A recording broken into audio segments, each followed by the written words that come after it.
I have been Lu Qingyun's beloved concubine for 10 years. He has nothing to do with me, declaring to the world that I am the person at the heart of his heart. Until the Empress passed away, Lu Qingyun raged with grief, guarding the Empress's body and forbidding her funeral. The ministers urged me to come here and persuade Lu Qingyun to bury the Empress Dowager sooner and lay her to rest. I went to Fengyi Palace to see him. His eye sockets were sunken, his face gaunt as he lay propped on the ice coffin, muttering to me, "Concubine, in my life, have I treated the Empress too harshly?" He always told me that his treatment of Su Rulan was only out of respect. After she died, he seemed to have discovered some other feelings. Since then, Lu Qingyun has avoided me, as if I do not exist in his harem. However, in just 3 years, he reached the brink of death, and finally died with the Empress's name on his lips. The world is in white when I was sending his spirit. I lost focus and stepped into the void, then waking again. The spring light is bright. Lu Qingyun is placing the jade pendant representing the crown princess on Su Rulan's hand. This time, the look in Su Rulan's eyes is filled with the joy of having regained something lost. And I have decided to accept the 6th prince's betrothal. 01. I stared blankly at Lu Qingyun. He had long noticed my gaze and looked over at me, a slender eyebrow slightly creased. He glanced at me and then withdrew his gaze.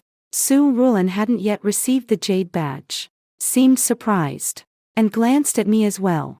Everyone knows that Princess Taifu Shenyun Shu and the Crown Prince Lu Qingyun grew up together. Their bond deep. Even though the Empress valued her niece Su Rulan, the Crown Prince still refused to compromise, swearing that I would become the Crown Princess consort. Everyone assumes that this jade badge would be handed to me by Lu Qingyun. He walked up to Su Rulan and handed over the jade badge. I felt the gazes from all around me. Only the queen on the main seat, Empress Shou, appeared calm. No surprise at Lu Qingyun's choice. I wasn't surprised either. In the previous life, the owner of this jade pendant was also Su Rulan. Lu Qingyun outwardly showed immense affection for me. Besides him, no noble family would want to take me as a wife into their clan. After he married Su Rulan, their relationship was harmonious, and it once became a praiseworthy story, and I didn't even manage to secure the position of a concubine, becoming a joke. Until Lu Qingyun ascended the throne and Su Rulan became the empress. He faced opposition and welcomed me into the harem as a concubine. He told me that selecting Su Rulan as the crown princess at that time was due to the dire situation. The Empress leveraging support from her maternal clan to coerce him into choosing Su Rulan. He also told Su Rulan that she had obtained the positions of Crown Princess and Empress, and that no other woman in the world could be more noble than her. And because of me being wronged for so long because of her, from now on he would make up to me. At that moment Su Rulan looked at me, and I looked at her, unable to say who pitiable whom. She bowed and complied respectfully. I didn't object either, having a past with the crown prince. No one came to propose, bringing my parents into ridicule as well. Entering the palace is my best choice. I have enjoyed 10 years of good days. Lu Qingyun is ashamed before me, placing me first in everything. His jewelry and gifts flowing like water into my palace. I bore him 2 sons and a daughter. At one point he wanted to anoint my son as crown prince. At that time the feelings were too strong, enough to confuse the mind. For a moment I really believed that Lu Qingyun loved only me. Su Rulan's death woke me up again. Lu Qingyun lost his mind for her, and I lost my favor. She is in the coffin, and I am outside the coffin. I think Su Rulan is the pitiful one, swallowing her grievances all her life, and even after death she cannot rest in peace. The jade tablet was almost handed to Su Rulan's side, and Lu Qingyun could hardly wait for her to accept it. Such abnormal behavior made her hesitate. She still did not go to take the jade tablet. And Lu Qingyun asked softly, "Miss Su, what concerns do you have?" He hinted at something. "If you are worried about what others say, I previously overstepped, caused a bigger ruckus. But today when I met Miss Su, I understood what true affection is." 02. The flower hall was not large, and his voice clearly reached everyone's ears. I lowered my eyes and ignored those eyes that were either pitying or surprised. Empress Zhou cleared her throat lightly. Su Rulan extended her hand, the tip of her finger just touching the jade pendant. When her body suddenly swayed violently, Lu Qingyun had already loosened his grip. Before he could react, he caught Su Rulan as she suddenly fainted. The jade pendant snapped with a pop and shattered into two halves. Lu Qingyun ignored everything else, lifting Su Rulan in a bear hug and hurried out the door. Summon the imperial physician. When I passed by, he paused for a moment and barely audibly left a line. Wait for me to make amends. The flower viewing banquet ended haphazardly, and the noble ladies left one by one. Before I could take a step out, the nursemaid beside Empress Dowager Zhou called after me. Miss Shen, the Empress requests you to stay. I tightened my sleeve and breathed a sigh of relief. In the flower hall, only I and Empress Zhou were left. She mentioned her other son, Gu Jingji. She wants to betroth me to the sixth prince. In my previous life, I wanted to wait for Lu Qingyun's explanation, comfort myself that perhaps he had a reason, couldn't let go of more than 10 years of friendship. And my forehead reddened from banging it, which angered the Empress. As a result, this betrothal had no consequences. This time, I want to agree. Following Lu Qingyun really has no good ending. What the Empress said also changed. After she finished speaking, she took a sip of tea and casually added, "This is also the Crown Prince's intention." I was stunned for a moment. Is the compensation that Lu Qingyun mentioned his younger brother, regardless of whether it is his compensation or not? I have already made my decision. I kowtowed to Empress Zhou. Your Majesty, your humble servant. Thank your Majesty for your grace. 03. The Empress Dowager's movements were swift. Before I had left the palace, an imperial edict had already ordered people to take me to the Grand Tutor's residence. She had someone summon Gu Jingji to send me out of the palace. He still appeared as I remembered, with a pale, aloof look, as if nothing in the world could catch his eye. We walked in silence, and I couldn't hold back the quiet any longer. Your Highness, the mistress has arranged our betrothal. Gu Jingji nodded. I know, surprisingly calmer than I imagined. Yet I can't imagine how he would react in shock. I've known him since we were kids. He always looks inscrutable and profound. I can't get along with him. Your Highness, accept. He glances at me. Obedience to parental command is not something I dare refuse. Seems so. When Empress Zhou was alive, he lived quietly as a leisurely prince. Empress Zhou passed away, and he stubbornly chose to become a monk, entering a temple.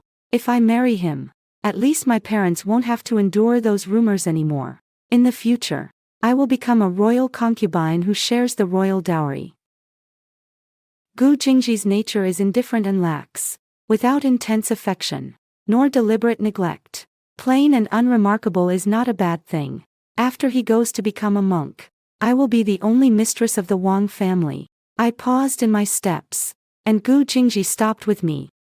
Looking at me perplexedly, I flashed a smile. I will be a good six-queen consort. He didn't understand why I suddenly became happy, nor did he care. Just nodded. Gu Jingji's gaze paused at a spot. I followed his gaze to look over. Lu Qingyun stood under a flower trellis, his gaze heavy, making it hard to discern. I salute him according to the rules. Bow to His Highness the Crown Prince. After a moment, he finally spoke, his tone sour. You used to be rude to me like this before. I replied. In the past I was immature and misinterpreted things. Now that I've grown up, I can't continue to be thoughtless. Lu Qingyun pressed his lips together and looked at Gu Jingji. I want you to swear an oath to treat her well. She won't suffer.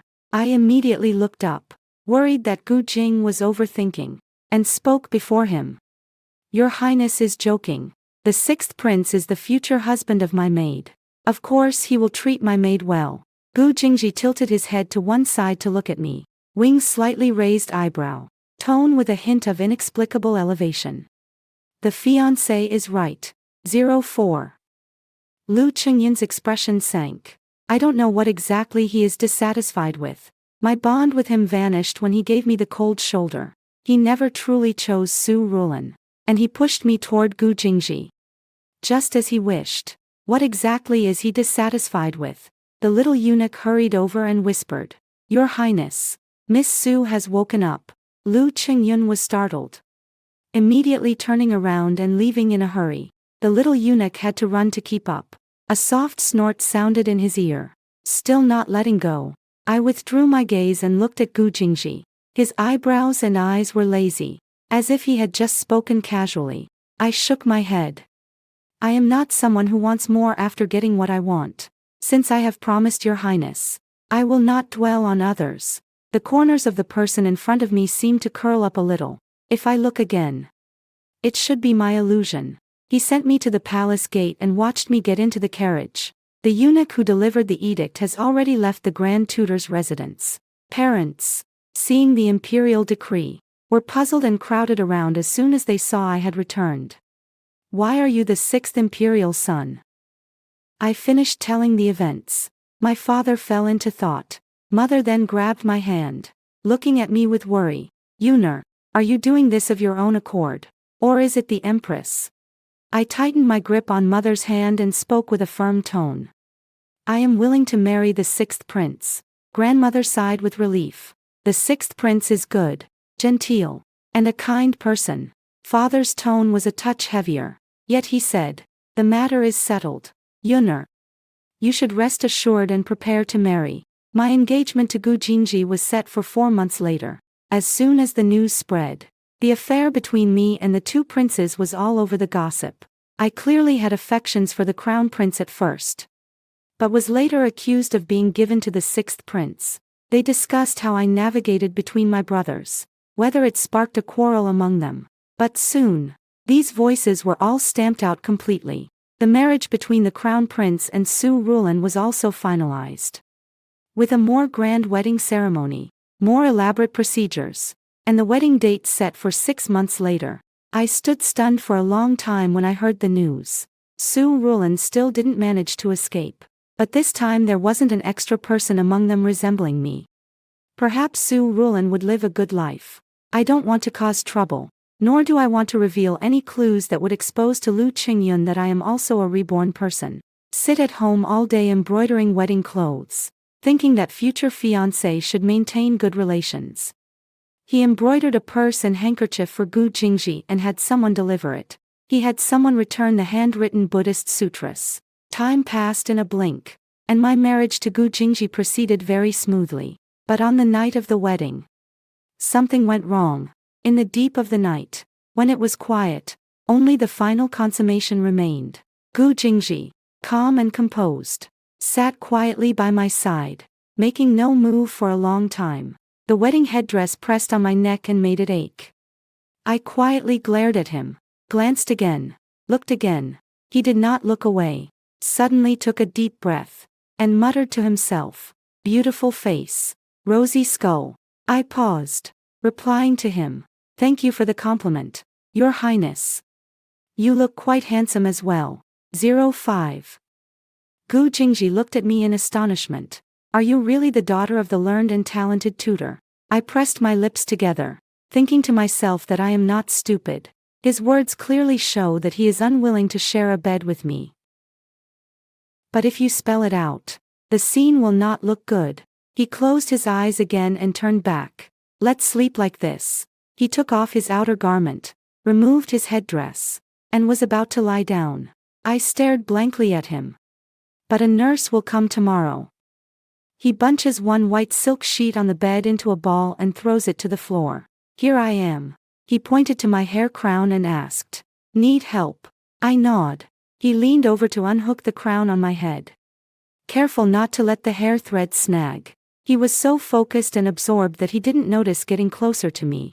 I lifted my eyes and looked straight into his dark pupils. Our gazes met unexpectedly. His hand paused. Then he casually took off his hairpin. All right. You can sleep too. I quietly rubbed my neck, took off my wedding dress, and lay down beside Gu Jingji. He turned his back to me. Still, as if he had fallen asleep, I let out a silent breath. Sorry, future master, for intruding on your virtuous life. but for my happiness. Your pure life can let me indulge in a little bit.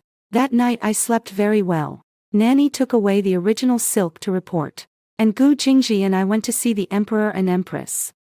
They did not say much either. It seems they had anticipated that this would be the situation for a long time. The raised heart finally settled. They each gave me a reward and told us to retreat. I followed Gu Jingji closely and lowered my voice to ask. Why don't father and mother ask anything? Gu Jingji answered solemnly. Everything must be about timing. The moment hasn't come for us yet. Isn't it not the right time? They all know my habits. I looked at him with suspicion, always feeling that he was lying, but his expression was calm, not like someone lying. Moreover, it would not be strange to attribute this reason to Gu Jingji. Keeping this matter quiet is for the best. I won't ask any more questions. My hand was suddenly grasped by Gu Jingshi, and I was surprised as I lowered my gaze to the clasped hands. Hearing Gu Jingshi say, Your Majesty and Miss Su have come to pay respects to father and mother too. I looked over, and Lu Qingyun and Su Rulan came side by side. Lu Qingyun stared at our clasped hands, his face grim. Su Rulan saluted us. Sixth Prince. Sixth Princess Consort. The engagement has been set, but the rites are not yet complete. Su Rulan is not yet the crown princess, nor does she flaunt herself as one. She has always been so thorough, leaving no room for fault. Lu Qingyun suddenly spoke. Wanyun, I have something to say about my 6 imperial brothers. You and Yun'er should go to the side and wait for me. And the 6 imperial brothers. 06. I looked at Gu Jini, and he nodded at me. Su Rulan and I walked to a place where we could no longer hear what they were saying. Su Rulan exchanged greetings with me. The 6th imperial concubine seems in good spirits. I touched my face and gave a faint smile. Perhaps it's because I just went through a joyous occasion. And His 6th Highness is doing well. I wasn't sure whether she was simply being polite or trying to probe my relationship with Gu Jingji. Could she be afraid that I still have feelings for Lu Qingyun? Does she have rebirth? In a swirl of thoughts, Su Rulan looked at Lu Qingyun and spoke in a low, hushed tone. Not all marriages are joyous. The 6th imperial concubine is a blessed person. In the previous life, I, not yet Empress Tobe Su Rulan, didn't know whether she was pleased with this marriage alliance. But the Su Rulan before me doesn't seem to like it. I pursed my lips, thinking of such a desolate Su Rulan, and spoke softly. You must be selective about people. I've heard of men with thin lips and pale 3 white sharp temper. Before marrying, you must think it through carefully. She looked at me in astonishment. Lu Qingyun is one of those men with thin lips and pale 3 whites.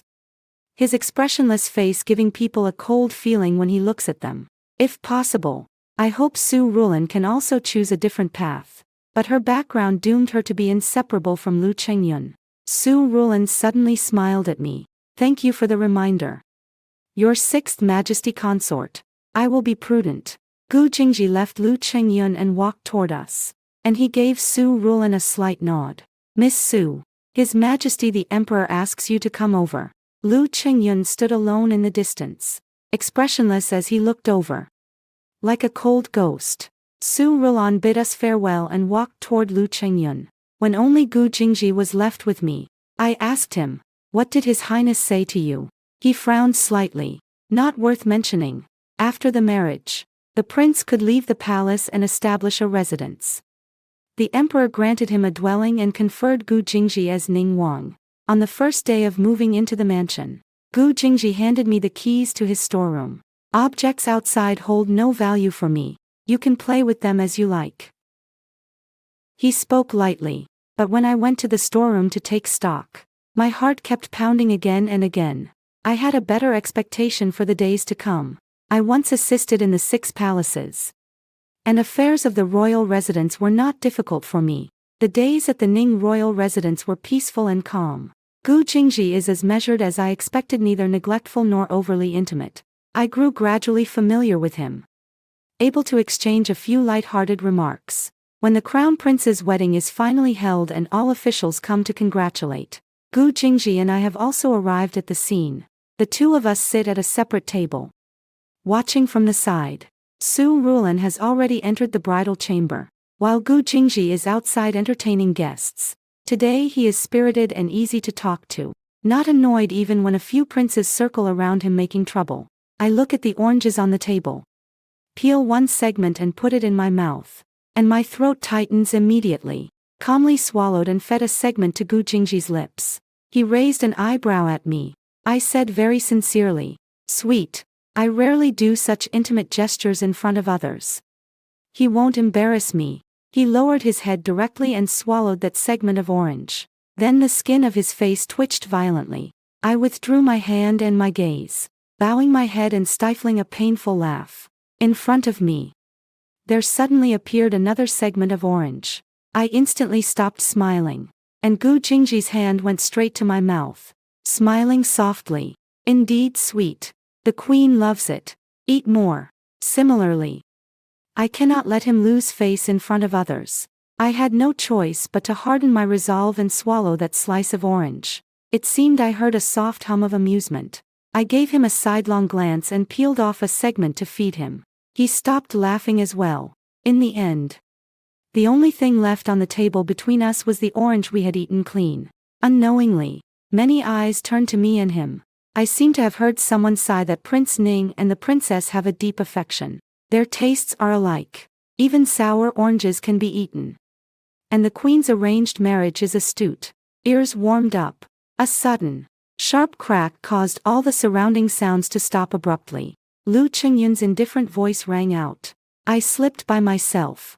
And the wine cup shattered. 07. The wine had soaked Lu Qingyun's clothes. And he had to leave his seat to change. After a while, a maid came to the table and said to me, "Royal consort, Her Majesty the Queen has something to ask you to come over." The Emperor and the Queen had already left. What could the Queen have me do at this moment? I looked at Gu Jingji with doubt. He said, "I'll go with you." The maidservant spoke again. "Your Majesty only called the princess to go. This is even stranger." I glanced at Gu Jingji, and he gently patted my hand. "Go ahead. I'll wait for you." I stood up and followed the maid. The maid led the way, through a long corridor, to a place where artificial hills rose in a cluster. One hand suddenly grabbed me and pulled me away. The maid seemed completely unaware, not turning her head as she left. "Shen Yunshu, don't tell me you really fell in love with Gu Jingji." Lu Qingyun's tone was heavy, as if I had betrayed him. My wrist hurt so much from his grasp. I frowned. "He is my husband. I love him. Isn't that only natural?" Lu Qingyun nearly clenched his teeth. What husband does he count as? He intends to become a monk. If not for the pressure from the Emperor and Empress, he would have already entered a temple. If I'm not mistaken, since you two married, you haven't even shared a bed, have you? I pulled my hand away. "What does it have to do with you, Your Highness? Delving into my younger brother's private matters in such a way is too rude." Lu Qingyun closed his eyes. "I will be your final husband. You can't fall in love with him." I couldn't help but laugh. Due to Lu Qingyun's thick skin. "Your Highness the Crown Prince, isn't my engagement to Ning Wang something you proposed to the Empress Dowager?" He held my hand a little tighter. Not arguing, I asked next, "If so, shouldn't I have aligned my heart with Ning Wang and not go against your wishes?" No, Yun'er, listen to me. Marrying Ning Wang is only a temporary measure. If I choose Huan Yun and not you, you would be mocked being alone. So I let him help you for the time being. If you fall in love with him, he won't even give you a child. After you become a monk, how can you withstand Ning Wang's mansion? I paused slightly. He thought there had been an effect, and continued to tempt and coax. "You only need to wait a little longer. Wait until I have made up for." I blew the whistle hanging around my neck. Almost immediately, I heard the same whistling sound behind me. The whistle was casually carved by Gu Jingji in the mansion. Given to me. 2 whistles mean that we are not far apart. Lu Qingyun is coming to seize my whistle. I stepped back, and one hand pulled me into an embrace. Gu Jingji first looked at me. I shook my head at him. First, it means nothing is wrong. Second, It means everything Lu Qingyun said is rubbish. Gu Jianji turned to Lu Qingyun, his face chilling, and his tone was icy. Lu Qingyun, Shen Yunshu is my royal wife. If you continue to shamelessly cling to her, don't blame the imperial brother for not giving the crown prince face. Lu Qingyun tightened his jaw. If it weren't for Gu, do you think you could marry Yun'er? Gu Jingji tugged at the corner of his mouth. No matter how this marriage came about, she is now my legally wedded wife. And you, without the connection I've lent you, wouldn't even be uncle's man. Lu Qingyun fumed. Gu Jingji. I spoke up to interrupt him. Your Highness the Crown Prince. Calm down. My husband may speak harshly at times, but he isn't unreasonable. I am a faithful person. I agreed to marry Ning Wang, and I will only acknowledge him. We share the same bed and the same tomb, and I will not fail him in this life. Lu Qingyun was stunned.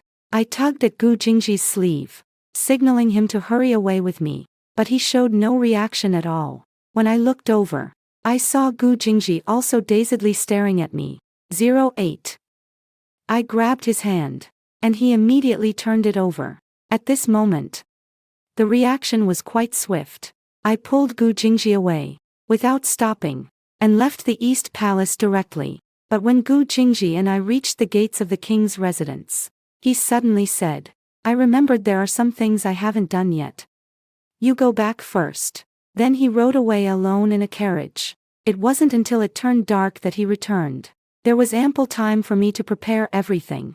A sumptuous dinner, and a bowl of sweet soup. I poured the medicine powder into the sweet soup. Stirred it well to ensure nothing looked amiss. I sent all the servants away. Today, although Lu Qingyun spoke a lot of nonsense, but there is a sentence he said that was right. Until Gu Jingji becomes a monk, I, a woman, keeping the royal residence, am afraid of courting more gossip. I must have a child. Sorry, future master. To enjoy my own happiness, I must also sullied your good name. When Gu Jingyi entered, I immediately carried over the sweet soup and greeted him. My lord, you're back. Come. Have some soup to relieve your fatigue. He took the sweet soup, but before taking a sip, he suddenly paused. My heart tightened, and I watched him closely. He swept a glance over me, half smiling. Your Majesty is keen for me to drink this soup, isn't she? I cleared my throat. Of course. It is my duty to be concerned for the crown prince. He curved his lips and finished the soup in one gulp. I breathed a sigh of relief, sat him down and attentively laid out the dishes for him. He ate at an even pace, not showing any abnormality at all. I was anxious inside, wondering if I had bought fake medicine. Halfway through the meal, Gu Jingji finally reacted. His eating pace slowed. A natural-looking blush appeared on his face, and fine sweat beads formed. I picked up my handkerchief and pretended to be puzzled as I wiped his forehead. Your Highness, why are you sweating so much? My foot suddenly snagged, and I toppled into Gu Jingji's arms. The man's body was scorching. In an instant, I became hot as well, but Gu Jingji gave me a glance, and his reaction was flat. Why did the princess lose her balance? It's just a slip of the foot. Feeling guilty, I nodded. Yes, it was a slip of the foot. Things had come to this. Being held by him made it easier to get things done. With a hard decision, I wrapped my arm around his neck and wiped his sweat with the other hand. The handkerchief slid from his head to his cheek, and I whispered, Your Highness is so hot. How about I blow some breeze for you? I slowly drew closer, my lips slightly parted, blowing out a strand of wind that brushed from his earlobe to the corner of his mouth. I fixed my gaze on the red lips in front of me, about to press them together. My wrist was suddenly gripped by someone. My heart skipped a beat, and I heard Gu Jingji say, Wang Fei. What did you put into the soup? 09. I instinctively glanced at the soup bowl. Drunk him dry. Nothing left to check, and it couldn't be traced. Then he asked in a puzzled tone, What drank what? He gave me a meaningfully glance, wrapped his arm around my waist, and whispered into my ear. Very tasty, Your Highness. Next time you bring me more soup. Okay. His palm was very hot, pressed against my waist. His breath was also burning, seeming there or not, brushing against my ear. My ears burned hot, my head spinning, trying hard to understand what he was saying. Suddenly I felt my body lighten. Gu Jingji picked me up and walked toward the bed. The corners of my mouth couldn't help lifting, but I still needed to put on a show. Your Highness, this is. He gently laid me on the bed, held my hand, and placed it against his cheek, whispering softly, blowing air isn't enough to relieve the heat. I still need the princess to help in another way. Gu Jingji gradually approached me. The queen will agree, right? I watch his usually calm face flush with redness, and I nod softly, exactly to my liking. The heat from him transferred to me. I started to feel hot too. Gu Jingji is really a patient and courteous person. Until I fell asleep, it seemed I could still vaguely hear in my ear. Yunner. How does it feel here? What does it feel like? When I woke up, Gu Jingji was no longer in bed. Relieved, I heard a familiar voice say, Your Majesty is awake. I looked toward the sound, and Gu Jingji was already neatly dressed, sitting at the table, looking at me listlessly. In an instant, I sensed trouble. The reckoning would come later. Last night the effects of the medicine took hold, and today he wouldn't be so stupid as not to notice the abnormality in his body. Though marital relations are normal, this time it's my scheme. Even if he has no evidence, it's hard for him not to feel uneasy in his heart. Come people, attend to the princess and help her rise, he called out, and the maids filed in one after another to serve me with dressing and washing. After tidying everything up, I sat stiffly facing him across the table. He propped his chin on his hand atop the table, tilting his head to look at me. Why is the princess so serious? Is it because last night my performance didn't satisfy you?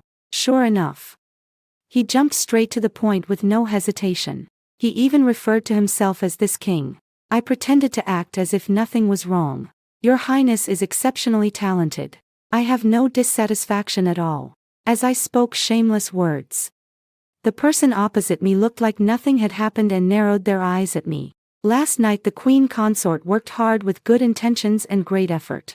I, in return, will repay her kindness by rewarding her handsomely today, I said stiffly. Your Highness, I bestow kindness without expecting repayment. That won't do. In this world, with karma and retribution, what goes around comes around. As his words fell, a maid brought in a copper basin. A variety of punishments involving copper basins instantly flashed through my mind. For example, forcing the face down to drown. And also, joining officials to boost rank. The more I thought about it, the more chilling it became. As the copper basin fell, I held my breath and dared not look. Gu Jingji frowned. Your Majesty, why has your face gone so pale? I managed a forced smile and looked at him. It's nothing. In my peripheral vision, there was a strip of yellowish stuff. I was stunned and looked over. What was in the bronze basin was not water, but a basin full of oranges. 10. Gu Jingji pushed the copper basin toward me. At the prince's wedding banquet, I saw that the princess really likes these tangerines. So I specially asked the East Palace steward to send over a basketful to Ning Wangfu. Looking at that basin of tangerines, my mouth was already salivating. Haven't even eaten yet, but I've already been made to feel the sourness. I was just about to decline. Gu Jingji suddenly sighed. Yesterday the queen sent me some warm broth, and I drank it with great pleasure. So, is it that the things I give to the queen, she does not want to accept? All right, I was at fault first. After all, I clenched my teeth and smiled. How could that be? Your servant truly is so happy. So delighted. He peeled an orange, reached out, and fed a segment to my mouth. I closed my eyes, resignedly opened my mouth, and swallowed it. So sour. The tears were squeezed out by the sourness. There is a touch at the corner of the eye. I opened my eyes to see Gu Jingji wiping away my tears, smiling with his brows and eyes curved in delight. Wang Fei, there is no need to be overly moved. It's just a basin of oranges. In the future, this king will give you more good things. I was momentarily puzzled. Is he threatening me? I tried to remind him. Your Highness. Monks are compassionate by nature. Gu Jingji blinked. So you mean? Why would the princess mention monks suddenly? Has anyone from the Ning prince's mansion ever come in as a monk? Yeah. He isn't a monk yet. I take a deep breath. Then eat the orange. At the banquet. One should not entertain such a bad thought. This is all Lu Chenyan's fault. If he hadn't proposed, Gu Jingji and I wouldn't have to attend. There would be no such pot of oranges in front of me. I ate with difficulty. And Gu Jingji, being considerate, helped peel the oranges. Split them. Pick out the white membrane. And plate them one by one. I was sour to the point of being dizzy. I faintly heard Gu Jingji say, Yunner, in the future if something happens, just tell me directly. Okay. I nodded instinctively. Okay. If the crown prince comes to you again, be sure to tell me. Okay. Did you sleep well last night? Okay. Don't you think the dose is a bit too much? Thinking of how uncontrolled it was last night. I still nod. Me too. Nodding halfway, I realized I had been drawn into a trap of stock phrases. I immediately wondered. What medicine? I don't know. Did the prince take medicine last night? Gu Jingji raised an eyebrow, half smiling and half not. Are you saying it's the medicine from last night? 11. Is it because he reads scriptures so much that his brain became so sharp? For a moment, he didn't know what expression to face Gu Jingji with. The orange in his hand dropped onto the table with a plop. He picked it up and put it into his mouth. With a hiss. Such sour oranges. What would the people of the Eastern Palace have done? I was still immersed in the panic of being prompted into words by him. My lord. Gu Jingji replied with a sound. Last night what do you think? He thought for a moment. For example, a blazing fire. Burning upon the mountains and marshes. I watched his expression carefully. It didn't look like he was disgusted. Why did you make me eat sour kumquats so early in the morning? Gu Jingji said in surprise. You're eating them one segment at a time. Didn't you really like them? My hands clenched into fists. I endured. And endured again. I couldn't hold back and grabbed an orange to throw at his face. He caught the orange with both hands, lowered his head, his shoulders quivering, and gave a muffled chuckle. You dog. You did that on purpose to scare me. I pushed the plate with the orange back toward him across the table. He glanced at my face, carried it over, frowning as he finished eating. I fumed for a moment, thinking that I might not be able to ensure pregnancy for a night. I cannot fall out with him. I still need him. Thinking of this, I forced a smile and asked about him. Why didn't you go to court today? Gu Jingji took a sip of tea and sighed. I'm taking a leave of absence due to overwork. I nodded. This time I have gained some experience. Next time I administer the medicine, I will know the proper measure. The smile on his face became more genuine. Lord, you should get a good rest. Whatever you want to eat today, I will have the kitchen prepare. After the meal, neither of them spoke. They lay quietly and peacefully for a while. The next day, Gu Jingji went to court, and I had people search for some things for me. Always drugging him isn't a solution. Who knows? In the future, if I meet him in this valley, it will flare up. 12. I have had lifelong experience. Although Gu Jingji didn't come to settle a grudge with me over medicine, he is wholeheartedly devoted to Buddhism and should have some resistance to sexual matters. I must find a way to gradually make him submissive. Until I become pregnant. 1 life. 2 becomes familiar. After Gu Jingshi returned home, I went to deliver another bowl of soup. He frowned slightly. I can skip it. It seems he still has a bit of resistance. I held the soup toward his mouth and fed him. I've modified the recipe. Warmer, more nourishing. He looked at me, and I blinked at him, surrendering. He drank it. Then I led him into the room with his eyes covered. I traced words on his body with my finger to make him guess. And as I wrote, his clothes disappeared. Various ways of playing had continued intermittently for a month. Gu Jingji had also tried a round of different soups. Toward the end, when he saw the soup, he remained silent, poured it out directly, and carried me inside. I breathed a sigh of relief in my heart. The training was finally complete. He could self-ignite. I don't like going out. Staying in the prince's residence for more than a month with my head buried in work.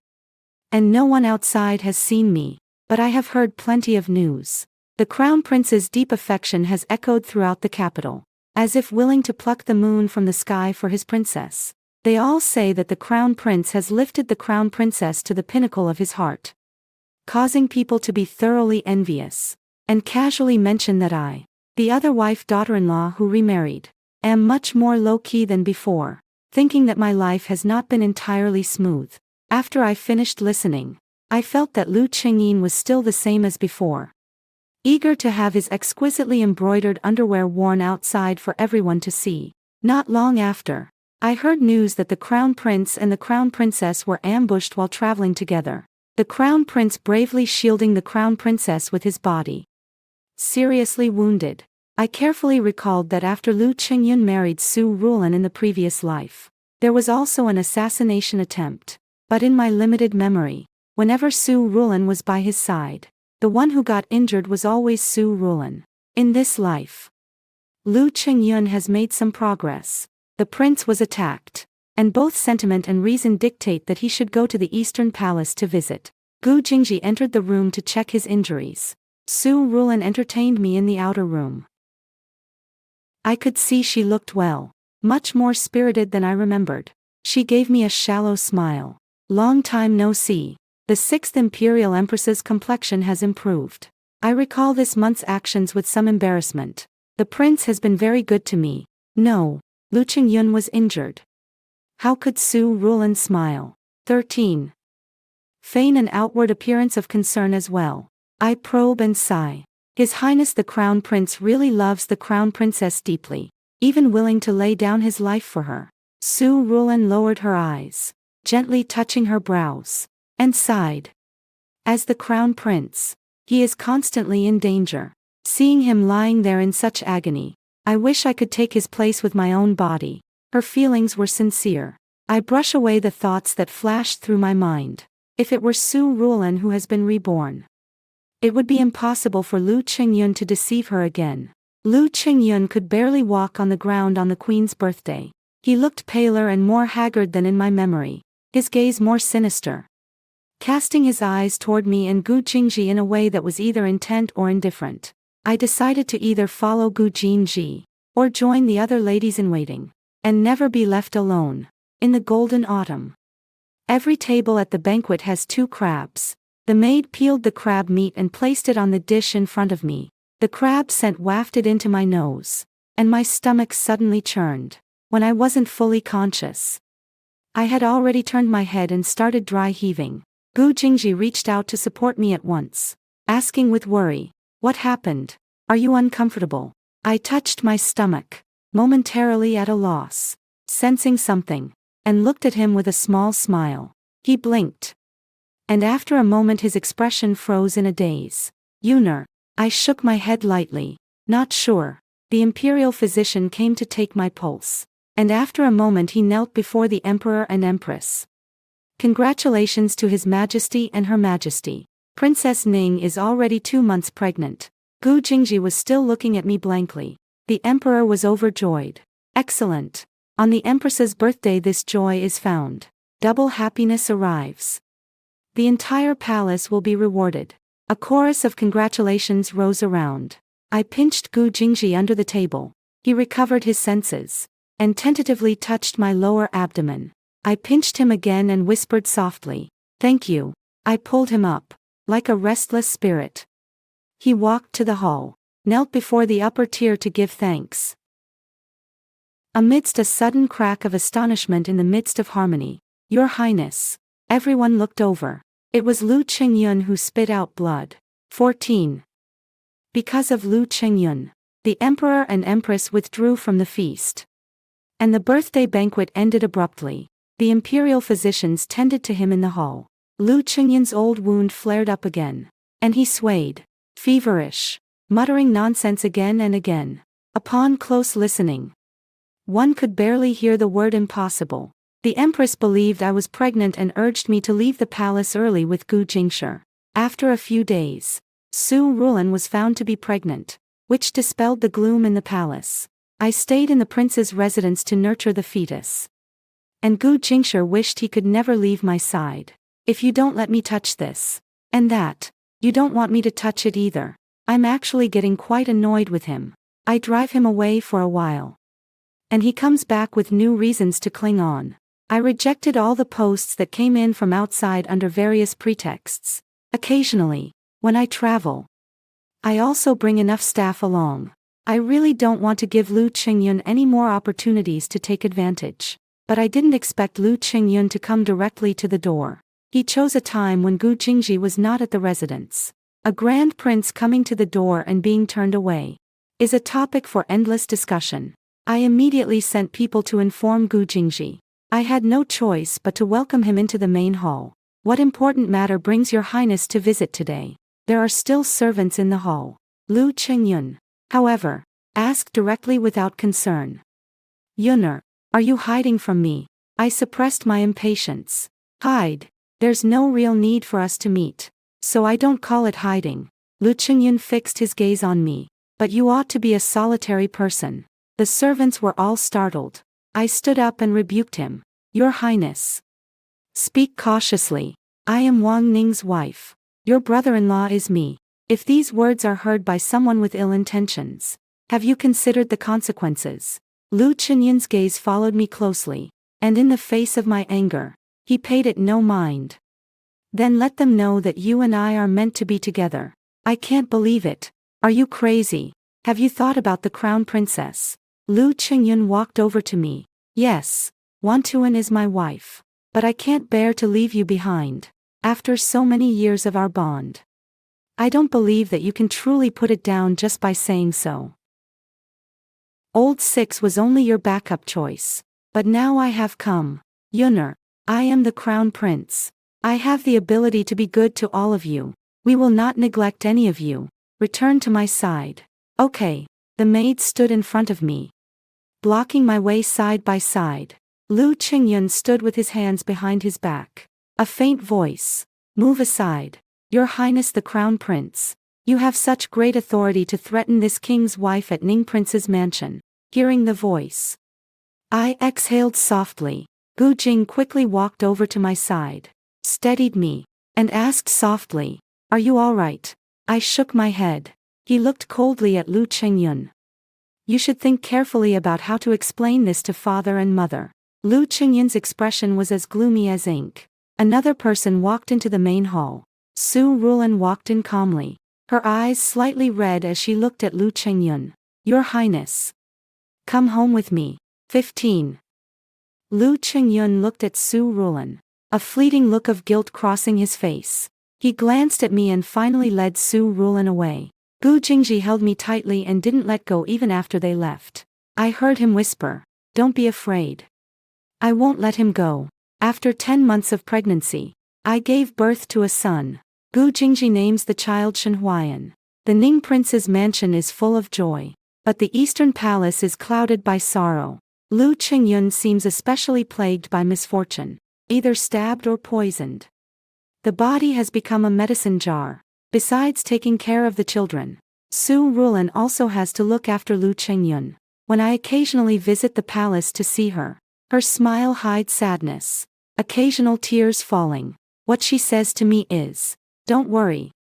He won't trouble you again. I can't react anymore. She's reincarnated as well. I've just been a fool. This time she chose the same path. But she used a different way. Who could be clearer than her about how many dangerous points there are on Lu Qingyun's Crown Prince Road? Fortunately she's here. Otherwise Lu Qingyun wouldn't have the chance to entangle with me. I see that she is more approachable. When her child turned 1 year old, I gave a grand gift. Aside from the palace banquets, I hardly ever see Lu Qingyun. I occasionally catch a glimpse of him. His gaze somber, the emptiness of his robe, and I feel he has become even more strange and ghostly. But when he sees me, he won't come forward proactively. My behavior is cautious. And Gu Jingji has also arranged things carefully. The experiences of my past life gradually faded from my mind. I gave all my attention to enjoying life. I gained a respectable status. I had abundant wealth in gold and silver. The son who takes care of the elderly has come. Only Gu Jingji is not as aloof and detached as before. If he returns to the mansion, he will be with me. We can no longer return to the previous chaste and rightful demeanor. He has even become somewhat reckless. The ability to infer from given facts is so strong that it even rivals the experience of living an extra lifetime. When Shen Huayan was 10, the family's influence was far greater than in the previous life. With the support of the Song family, Lu Qingyun still ascended the throne. But alas, he was frail for a long time and died after reigning for 60 days. The Empress Song became Empress Dowager, supporting her son to take the throne and exercising regency. We both met different endings with Su Rulan. Yet while I enjoy the blessing, I always feel something is strange somewhere. I looked at Gu Jingshi, who was deceiving Shen Huayan into eating sour plums, and asked with doubt, "Aren't you going to become a monk?" Gu Jingshi pushed Shen Huayan away, coming over while undoing his buttons. Am I acting like a monk today? This fire is burning too well. Spin-off. Gu Jingji's perspective. Gu Jingji is a very lazy person. He thinks most people and things in this world are quite boring. He rarely forms relationships with others. Only the emperor, the empress, and, reluctantly, an elder brother are important to him. Adding Lu Qingyun is also due to a blood-related connection. He does not have much contact with Lu Qingyun. Most of the time, I am alone and peaceful. When idle, I browse Buddhist sutras to hypnotize myself. When Empress Zhou suggested that he marry a girl from the Grand Tutor's family, he thought for a moment. He has a somewhat clear impression of this person. Not bad. He agreed. The girl opposite also agreed. The queen wanted him to be alone with Shen Yunshu. He escorted her to the palace gate. I didn't expect to run into Lu Qingyun along the way. Gu Jingji immediately noticed that Lu Qingyun's gaze was off. He stared impolitely at En Yunshu, and even told him to take good care of Shen Yunshu. Gu Jingji momentarily doubted Lu Qingyun's brain. What he didn't expect was that Shen Yunshu replied for him. This was the first time he had seriously looked Shen Yunshu in the eyes. Quite pleasing to the eye. When she spoke, her face was full of seriousness, speaking on his behalf. He thought this marriage of his shouldn't go too badly. On the wedding day, at the first sight of the bride, Gu Jingji's eyes widened a little. Red face as a blooming lotus, eyes like water and apricot. Gu Jingji sits beside her, thoughtfully, about how love between men and women breeds more resentment. He has no heart to deal with one person. As long as there is peace and no trouble. Sigh. She's just a beauty, just a pink-skinned skeleton. The skeleton said. You're pretty too. Let Gu Jingji not be able to look away from her. Can the Grand Tutor's daughter be just a commoner? Indeed she is a beauty. Ha! Just a beauty. Her heart is worried. Although Gu Jingji did not want to get entangled with her, he could not neglect someone by his side. So he comforted her a few words and took off her hairpins. Shen Yunshu was very perceptive and slept well for a night. Indeed, the Empress did not bring up the matter Shen Yunshu cared about. After all, Gu Jingji is so clear about it that it has reassured her that he can wed. When he and Empress Zhou proposed leading a monastic life, Empress Zhou's face went pale. If they can wed, that's enough. She won't press further on the rest. After gaining relief, she saw Lu Qingyun. It's that kind of disgusting look again, glaring at her royal prince consort, with an eye toward the future. Gu Jingji held Shen Yunshu's hand. I hope Lu Qingyun will understand a few things and not covet someone else's wife. But Gu Jing overestimated him. Lu Qingyun tells him to take good care of Shen Yunshu once again. Also to take care with boundaries.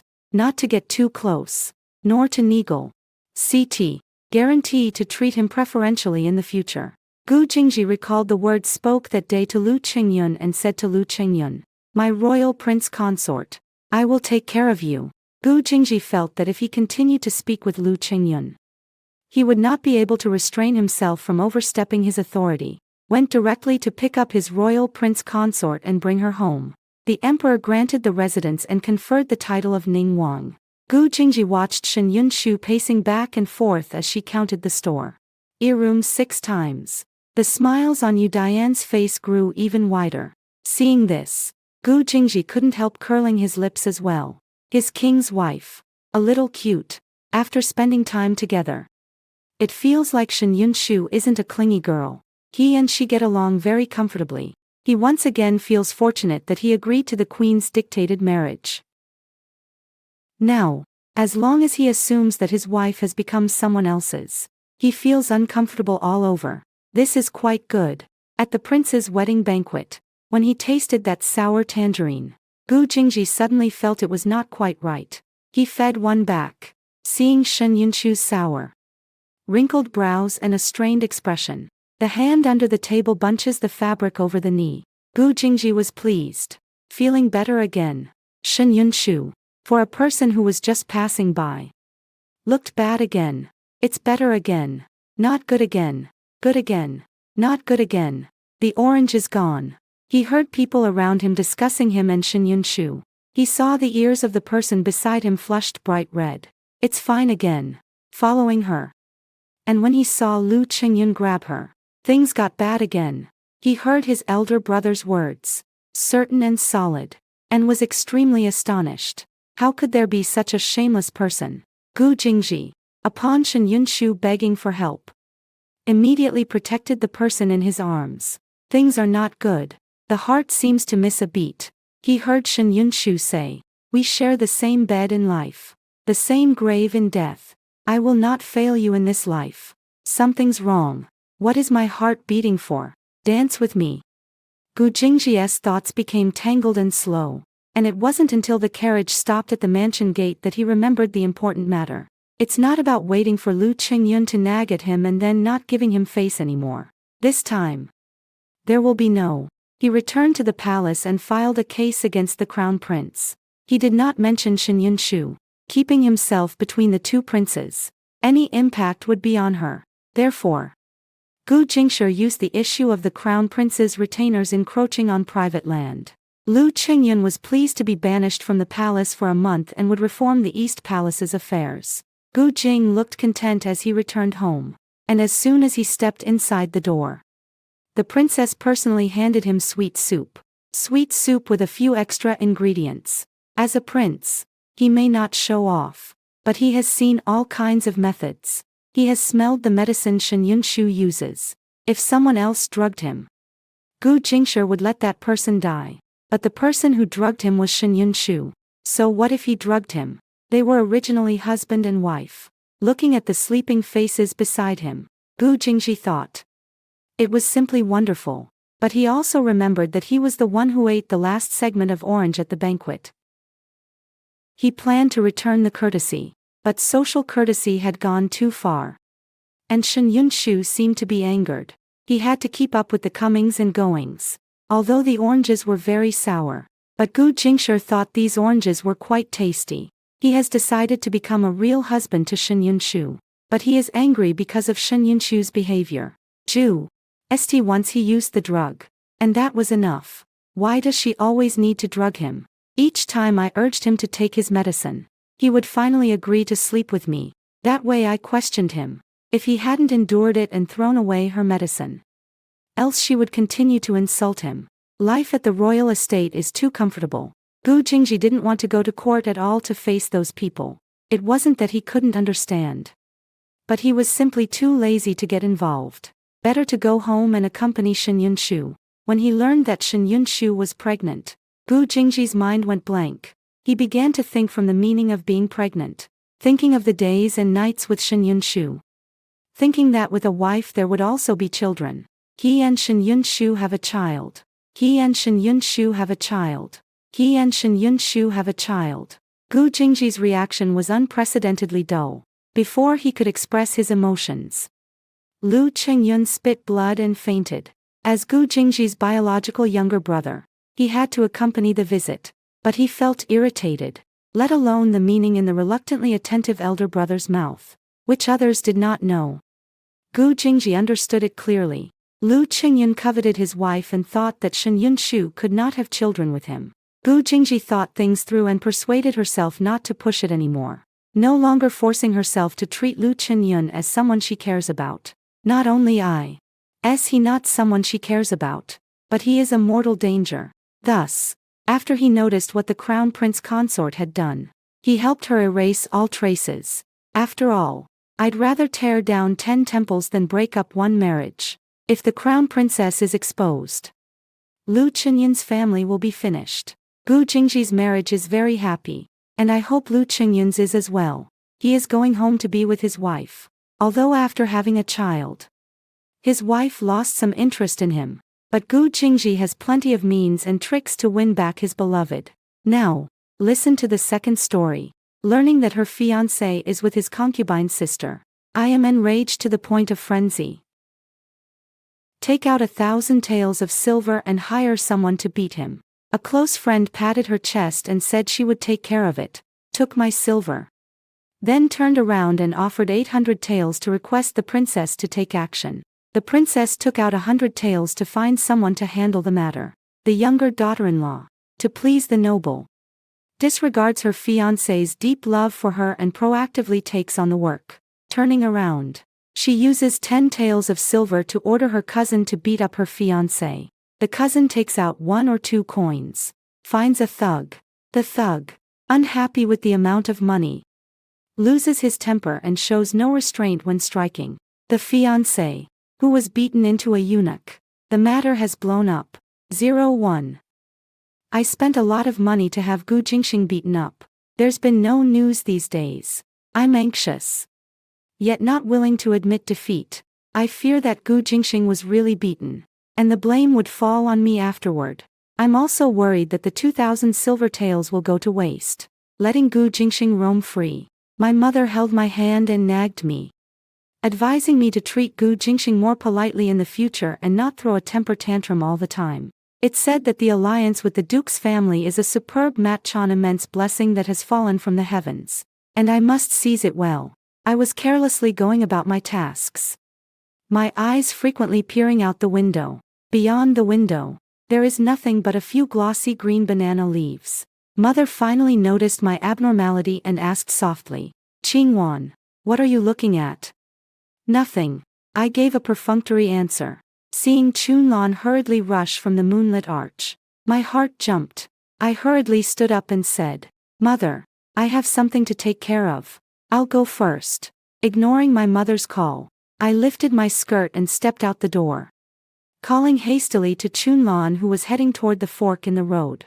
"I'm here." Chunlan saw me, turned around, and excitedly trotted over to my side. Lowering her voice, she whispered, "Mistress, I have received news. Yesterday Mr. Gu went out to drink, and on the way back he was beaten severely in an alley. This morning the madam of the Gu nobles sent in a signboard to the palace to invite a physician." "Really? Absolutely true." I clapped my hands and laughed. "Very good. The garden is full of orioles. The grass grows long. Spring blossoms brilliantly, and all the melancholy in my heart is swept away." I casually pluck a pale yellow forsythia flower, holding it in my hand and tossing it between my fingers. "Humph. Gu Jingxing has ignored me time and again. Flirting with my sister. Do you think I'm made of clay? Serves him right to be beaten." Not long ago, early in spring, I planned to go to the lakeside with my friend Lu Linlang for a countryside outing, when I happened to run into my fiancé Gu Jingxing with my half-sister Song Wanyao. The two of them were in intimate poses, their expressions sly and suggestive. This year the two grew very close, and Gu Jingxing stood up for his concubine sister at every turn. Last month, his concubine sister wrongfully accused me of deliberately ruining her hairpin, and Gu Jingxing actually pointed at my nose and cursed me as having a cruel heart in public, even threatening to call off the engagement. Now seeing the two of them openly strolling the lake together, I was so angry I nearly tore off my veil and rushed forward to argue with them. Lu Linlang hurriedly held me back. "If you and your dear sister fight, you'll usually come off worse. We must think this through in the long run." I left with Lu Linlang, heading to a nearby restaurant to drink and vent our complaints. First I cursed Song Wanyao for being shameless, for flirting with my future brother-in-law again and again.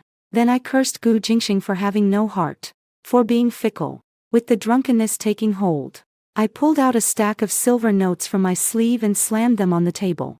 In a fit of anger I said, blaming Gu Jingxing for everything. If it weren't for his capricious nature, could Song Wanyao have even gotten with him? Today I'll offer 1,000 taels of silver. Go teach him a lesson for me. Lu Linlong's eyes lit up, and with lightning speed she stretched out and grabbed the banknote. I'm going. The wind blew in from the half-open window. I'm sober a bit now and somewhat regret what I just said.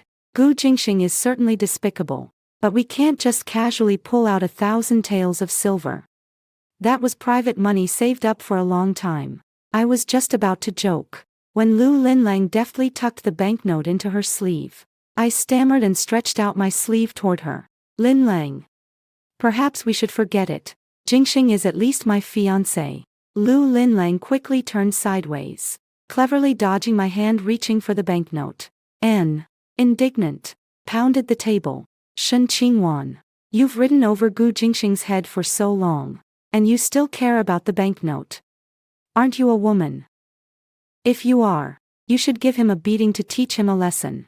Would 1,000 taels be too much? Isn't your fiancé worth 1,000 taels? Not worth it, because my answer was too decisive. The room suddenly became very quiet. Lu Linlang fell silent for a moment and said, Qingwan, come. Finish this bowl of wine. Then answer me properly. She politely brought me a large bowl of wine and half forced me to drink it. After finishing it, my head became muddled. Lu Linlang said, Gu Jingxing owes you an apology. He should pay the price. Do you think so or not? I smashed the bowl on the floor. Yes, I want him to pay the price. Gu Jingxing is at least the young marquis of the Gu family. Beating him 1,000 times with a whip. Is it worth it? Value. And with that, in a daze, spend 1,000 taels of silver to have Lu Linlang hire someone to beat Gu Jingxing. Ask her if she can complete the task, and whether it will come back to me. She patted her chest and said, leave it to me. You can rest assured. When I sobered up, Lu Linlang had already run off with the banknotes, leaving no trace anywhere. Someone even spread the word that she was on her way to handle the matter. Regret would be useless, and the banknotes could not be returned at all. 02. Since then, I have felt complex every day, with perpetual worry and a frown. Every day I wait with longing, hoping for news of Gu Jingxing being beaten. For 2 consecutive days there was no news whatsoever. So I simply sent Chunlan to guard at the gate of the Duke's mansion. Just when I suspected that Lu Linlang might have run off with my silver, Chunlan finally reported that Gu Jingxing had been beaten. I tilt my head and look at the distant blue sky and white clouds. My mood complex. Regret having gone out for a picnic that day. What was the point of carrying 1,000 taels of banknotes? 100 taels would have been better. If I could say that 100 taels could make Lu Linlang complete the task, it would save 900 taels.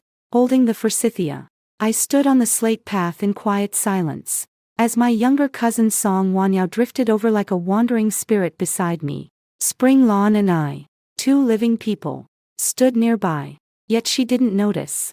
Upon seeing her, I hummed lightly, Song Wanyao. Song Wanyao trembled, as if startled, hurriedly turned her head, forcing a smile and said, so it's sister. If sister isn't chasing after the young master, how could you be so interested in admiring the flowers here?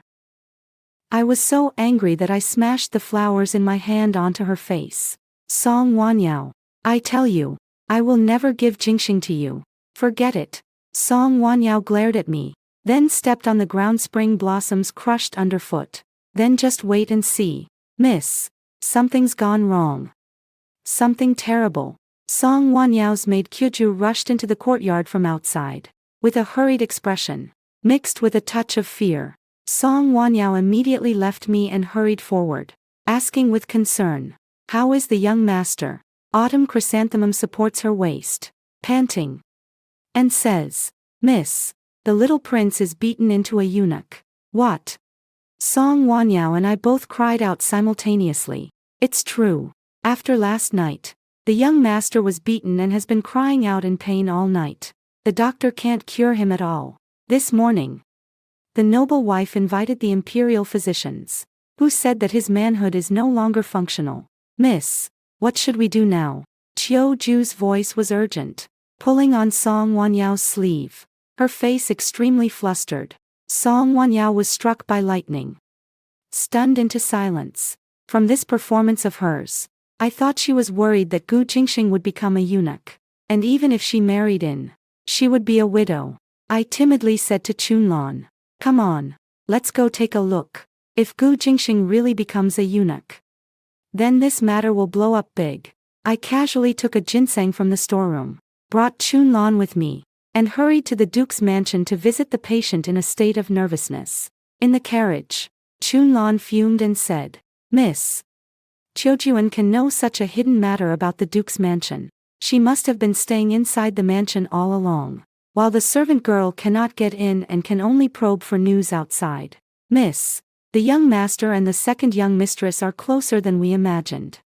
It's possible they have already vowed to spend their lives together." The carriage jolted and swayed.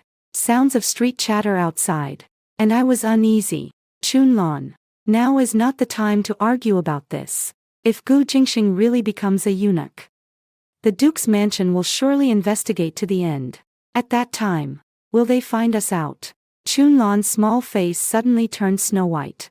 The carriage stopped at the gate of the Duke's mansion, and I raised my skirt and rushed into the main gate. As the fiancé, I have already come to the Gugong residence many times, and I have walked unimpeded all the way to Gu Jingxing's room. Just as I was about to reach out to push the door, a cry suddenly drifted from the half-open crack. "Grand physician, is my son really beyond saving? I am utterly powerless. The life thread of the young master is completely severed. Not even the great Luo celestial sage could save him." Gu Jingxing's howls rose, filled with pain and despair. "Get out! All of you, get out!" The bedroom door creaked open, and I, who had not yet stepped back, suddenly met the red eyes of Mrs. Gu and Gu Fu. In the second sentence unclear. Both sides were a little startled. I forced a smile, grabbed the black wooden box from Chunlan beside me, and stuffed it into Mrs. Gu's hands without care. "Madam, I heard Jingxing was injured. Qingwan came especially to deliver a wild ginseng to help mend his body." Mrs. Gu took the box, reached out to grab me when I tried to retreat again, and also forced a smile. "Qingwan, long time no see. Let's go to the side to talk." Her strength was extremely great, and she pinched my wrist until it hurt. I was reluctant to resist, and followed her to the courtyard pavilion to sit down. After a few polite words, the gate of the courtyard opened, and a slender figure ran in from afar, running while calling softly and feebly, "Jingxing Gij, are you all right?" It was my good little sister Song Wanyao. Ha! I had just stepped into the Duke's mansion with one foot, when she caught up with me with the other. 03. Madame Gu snorted softly, patted the back of my hand, and said gently, "Qingwan." Jingxing was momentarily confused. "He was lured by your younger sister, but his legitimate wife will always be you. As for your sister, she is only a mere concubine girl who will never set foot in the Duke's mansion." I looked up at her in astonishment. At first, due to my daughter's background, Mrs. Gu didn't think much of me, but since the betrothal was arranged by the old prince regent, she had to swallow her pride and acknowledge me as her prospective daughter-in-law. The concubine's younger sister exhausted every trick to tempt Gu Jingxing and please Mrs. Gu. Mrs. Gu then deliberately praised her while suppressing me. Today she first belittled the concubine and elevated me. I pulled back the hand she had gripped, and declined. "Madam, actually I've thought about it. Since Gu Jingxing likes my sister, it's better to let them be together. Now Gu Jingxing has become a eunuch. What more do I want from him?" Madame Gu's face slightly changed. "Qingwan, don't speak in anger. Gu Jingxing's fiancé is you. If you care about his health, that doctor is a quack. My son will surely recover to his former self." I tentatively asked, "Madam, have you found any clues about the killer?" Madame Gu's face turned pale, and her palm slammed hard on the stone table. Gritting her teeth, she said, "If I ever find out who harmed Jingxing, I will make them suffer the fate of 1,000 corpses. A gust of cold wind blew by, and my neck felt chilly. After finishing Tai Chi with Mrs. He, they walked out from the pavilion and happened to run into Song Wanyao also coming out of Gu Jingxing's house. Two lovers rivals meet, each seething with jealousy. Seeing no one around, I leaned close to Song Wanyao's ear and whispered, "Haven't you always wanted to marry into the Guogong mansion? Now that Gu Jingxing has become a eunuch, I'll kindly hand this marriage over to you." After speaking, I cocked an eyebrow, held my head high, and turned to walk away. Song Wanyao bit her lip. "Wait, sister, this marriage was originally yours. How can you shove it onto me? You and Gu Jingxing have been getting along, and he wants to withdraw because of you. Now I'll make sure your wishes come true." "I don't want this. Sister, Gu Jingxing is your fiancé. If he turned into a eunuch and you try to push him onto me, no way." The feud between me and Song Wanyao had long festered, and my anger flared up, growing louder by the moment. "Enough!" A furious shout came from behind. We both turned our heads in alarm at the same time. Gu Jingxing stood on the stone-paved path with a pale face. Not knowing how long he had been listening, he raised his finger at us, trembling all over. You actually look down on me like this?" The cold wind swept through the courtyard, a bit chilly. In a panic, I shoved Song Wanyao aside. "That's your good brother. Quick, go coax him." Song Wanyao stumbled 2 steps, then pushed me with the back of her hand. "That's your fiancé. You go, you go, you go." We shoved and tussled in the courtyard. Pfft! Gu Jingxing spit out a mouthful of blood on the spot and fainted to the ground. The courtyard instantly descended into chaos, seeing that a disaster was about to unfold. Song Wanyao and I hurriedly lifted our skirts and fled. On the way to flee, we stepped on each other's skirts and nearly fell, finally leaving in a pitiful state. Supporting each other as we went, we hurried back to the Ho residence and both of us involuntarily closed the doors and refused visitors, claiming illness and staying indoors. During this time, the news that Gu Jingxing had been beaten into a eunuch spread like wildfire. Gu Jingxing and the Duke's mansion became a laughingstock. The Duke's mansion grew furious and ordered the whole city to hunt down and beat the culprit who assaulted Gu Jingxing.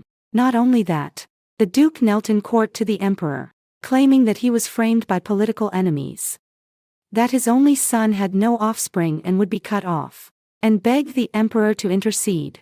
Seeing him cry his eyes out with mucus and tears, the Emperor ordered the office of the capital to investigate the matter thoroughly and to do everything possible to capture the culprit.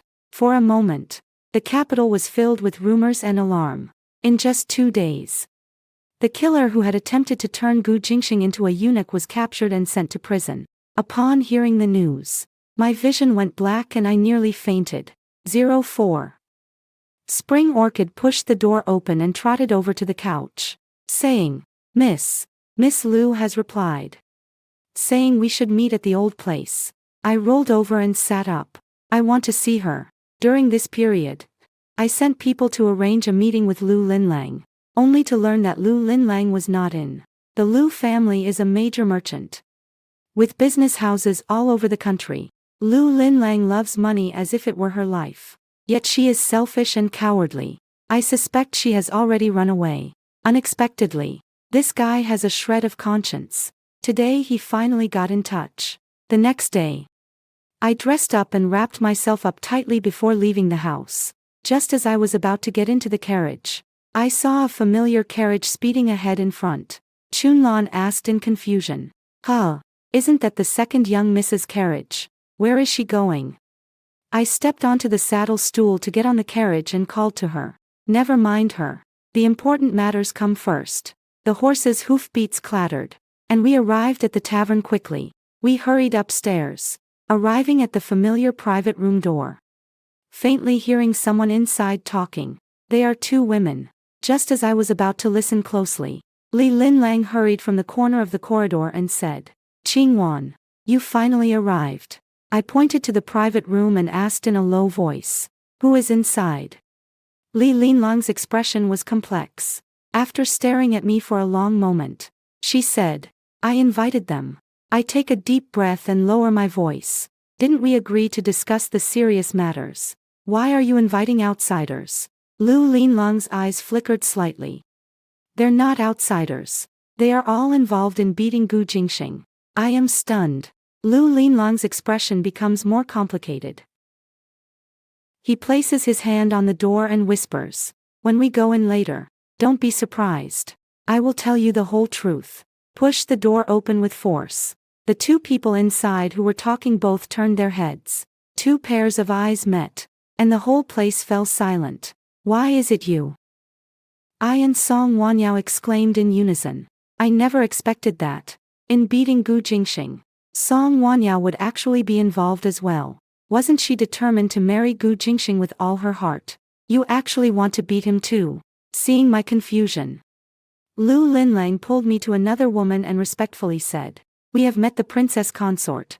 I was shocked inside and quickly lowered myself in a bow. The woman sitting on the main seat, dressed in lavish attire with a haughty expression, is Princess Duanmin, whom I have met several times. Is Princess Lian also taking part? What exactly is going on? I once wished to befriend Princess Duanmin, but Song Wanyao beat me to it and became her close confidant, with her whispering in the princess's ear. The princess naturally treated me coldly, so I gave up. I never expected that today we would end up gathered in this room. After exchanging introductions and taking their seats, Lu Linlang began to recount the cause and effect. It turned out that day she took my 1,000 liang in silver notes, intending to find someone to deal with Gu Jingxing on my behalf. Gu Jingxing is the young master of the Jin State Duke's mansion, of high status. So Lu Linlang naturally did not dare to send her own people, afraid of bringing trouble upon herself. She wanted to find someone high in rank and power to complete this task. In the future, even if the mission fails, there will be a higher-up bearing the responsibility. She knew Princess Duanmin and knew that the princess loved beautiful jade. So she spent 800 taels of silver to buy a jade guanyin statue and sent it to her doorstep. The princess was very fond of it and agreed to her request. We originally wanted to send the capital guards to beat Gu Jingxing, but unfortunately her brother had reassigned the guards. And for a moment there was no one available. Just at that moment, my good younger sister Song Wanyao came over, clinging to the county mistress, who, seeing her worried, began to press for answers. The county mistress treated her as a friend and disclosed only part of the truth, saying that someone had offended her and that she wanted to teach that person a lesson. Song Wanyao heard this and immediately became excited. If she could seize this opportunity to do something for the county mistress, she could get the county mistress to take her to various banquets. Because the whole residence's inner quarters were in fierce turmoil, my mother disliked Song Wanyao and did not want to take her out. So Song Wanyao could only find her own way.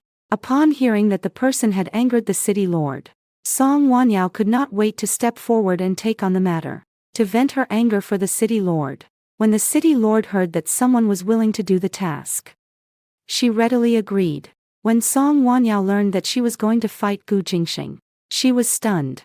It is a pity that I have taken on this matter myself, for regret may be difficult to win the princess's forgiveness again. After some thought, she decided to continue accepting tasks. Anyway, as long as Gu Jingxing doesn't know she was the one who did it, it will be fine. The princess rewarded her with 100 taels of silver and told her to find a thug. Song Wanyao obtained the silver and went to her cousin Zhou Ming, who often hangs out in the marketplace, gave him 10 taels of silver, and asked him to quietly rough up Gu Jingxing. Zhou Ming took the money and readily agreed. He knew a hustler who needed money, Lu San, and he disguised himself, gave him 1 or 2 taels of silver, and let Lu San take action. The hustler was short of money, so he took on the job, taking advantage of Gu Jingxing getting drunk and being alone. Someone was trussed in a sack and beaten thoroughly in an alley, thinking that he only had 1 or 2 taels of silver. He kicked Gu Jingxing fiercely in anger. That kick, by a stroke of bad luck, struck Gu Jingxing's most precious part, turning Gu Jingxing into a eunuch. After the thug was thrown into the prison, feeling greatly wronged, he spoke of the 1 or 2 taels of silver. Lu Linlang received the news and hurriedly went to the princess to verify. And the princess went to Song Wanyao for verification as well. After this round, they finally sorted out all the details. 05. I was stunned, stood up, pointed at Lu Linlang's nose, and cursed. You heartless person. I gave you 1,000 taels of silver. You turned around and threw the matter to the princess, keeping 200 taels for yourself. The princess consort was startled. Wasn't it 800 taels? You actually gave 1,000 taels. Lu Linlang's expression stiffened, and she hurried behind the princess consort, forcing a smile. Princess, listen to me. That jade guanyin is worth 1,000 taels. I bargained it down to 800 taels and gave it to you, not pocketing any of it. The princess consort snorted softly. Beside them, Song Wanyao's face turned pale. But princess, you only gave me 100 taels. The princess's face stiffened, and her eyes wandered a bit. That, Luo Linlang and I looked at each other in blank astonishment, realizing that the princess had also hidden the truth from Song Wanyao, not informing her that she had taken 800 taels for the jade guanyin, yet contracted it to her for 100 taels of silver. These people are more ruthless than each other. Under layer after layer of exploitation, the henchmen only receive 1 or 2 taels of silver. Nowadays that thug is still locked up in the dungeon. I really don't know what to say. Seeing the princess suffer a setback, the scheming Lu Linlang immediately pounded the table and shouted. The princess's favor of 100 taels is already a grace. Being able to do things for the princess is your honor. How could you demand money? Now you've messed things up and you still dare to question the princess. Song Wanyao widened her eyes in shock, grievance biting her lip as she said to me, Sister, please say something. Hee. How could she have the nerve to ask me for help? If it weren't for her flirting with Gu Jingxing time and again, how could things have turned into this mess? I exhale a breath, cursing. Do you have the face to condemn the princess? You only gave your cousin 10 taels of silver. Your cousin kept 9 for himself. And you only gave the killer 1 tael. That's what brewed this catastrophe. If you had honestly taken 100 taels of silver to hire a reliable thug, could it have become what it is today? The princess immediately lifts her head, speaking with confidence. That's right. You cannot blame this princess, Song Wanyao. It's your failure to handle things properly that has now dragged this princess down as well. It's lucky I'm not holding you responsible, and you still dare to bring up money with me. Song Wanyao, frightened, hurriedly rises from her seat and kneels before the princess, tears welling up. Princess, I didn't mean it. Her eye sockets were slightly red, tears swirling. It seemed she was truly aggrieved. Unfortunately, no one present lent her a shoulder to lean on. Song Wanyao apologized a few more times, and only then did the princess dowager lightly raise her hand in indulgence. Get up. Now is not the time to pursue blame. People from Jingzhou Prefecture have captured the troublemaker. Fortunately, your cousin-in-law disguised himself, so the troublemaker does not know that it is your cousin-in-law. But I have received news that Jingzhou Prefecture is investigating, and it may take only 3 days to catch the real culprit. Song Wanyao's face went pale, and she stood up from the ground in a panic and said, Princess, what should we do now? If my cousin-in-law is captured, all of us will be in trouble. The county mistress slammed the table in anger. You are so stupid. Why did you tell your cousin that it was me who ordered you to do it? Song Wanyao lowered her head and endured the scolding, timid and speechless. Lu Linlang sighed. Now that Gu Jingxing has become a eunuch, the duke's mansion is doomed to be fatherless and sonless. And it has alarmed His Majesty as well. This matter will not end well. It must be resolved quickly. I turned my head and asked, how should we resolve it? Lu Linlang, time is running out. If Song Wanyao's cousin is caught, we will all end up in prison, and the family will be implicated. The best solution is, of course, to get his cousin to flee as soon as possible. Lu Linlang and the princess are well informed and know the news from Jingzhou Prefecture, so they quickly formulate a plan to send Song Wanyao's cousin away before Jingzhou Prefecture captures someone, sending him far away to the South Seas and never returning. Time is tight. And the entire city is under strict scrutiny. Jingzhou Prefecture has already started to suspect your cousin. To ensure the plan proceeds smoothly, we need to devise another plan. My heart pounds, and I tremble as I ask, what plan? Lu Linlang's face was solemn. Find someone to beat Gu Jingxing again. I cried out in astonishment. Beat him again. Lu Linlang nodded. Yes.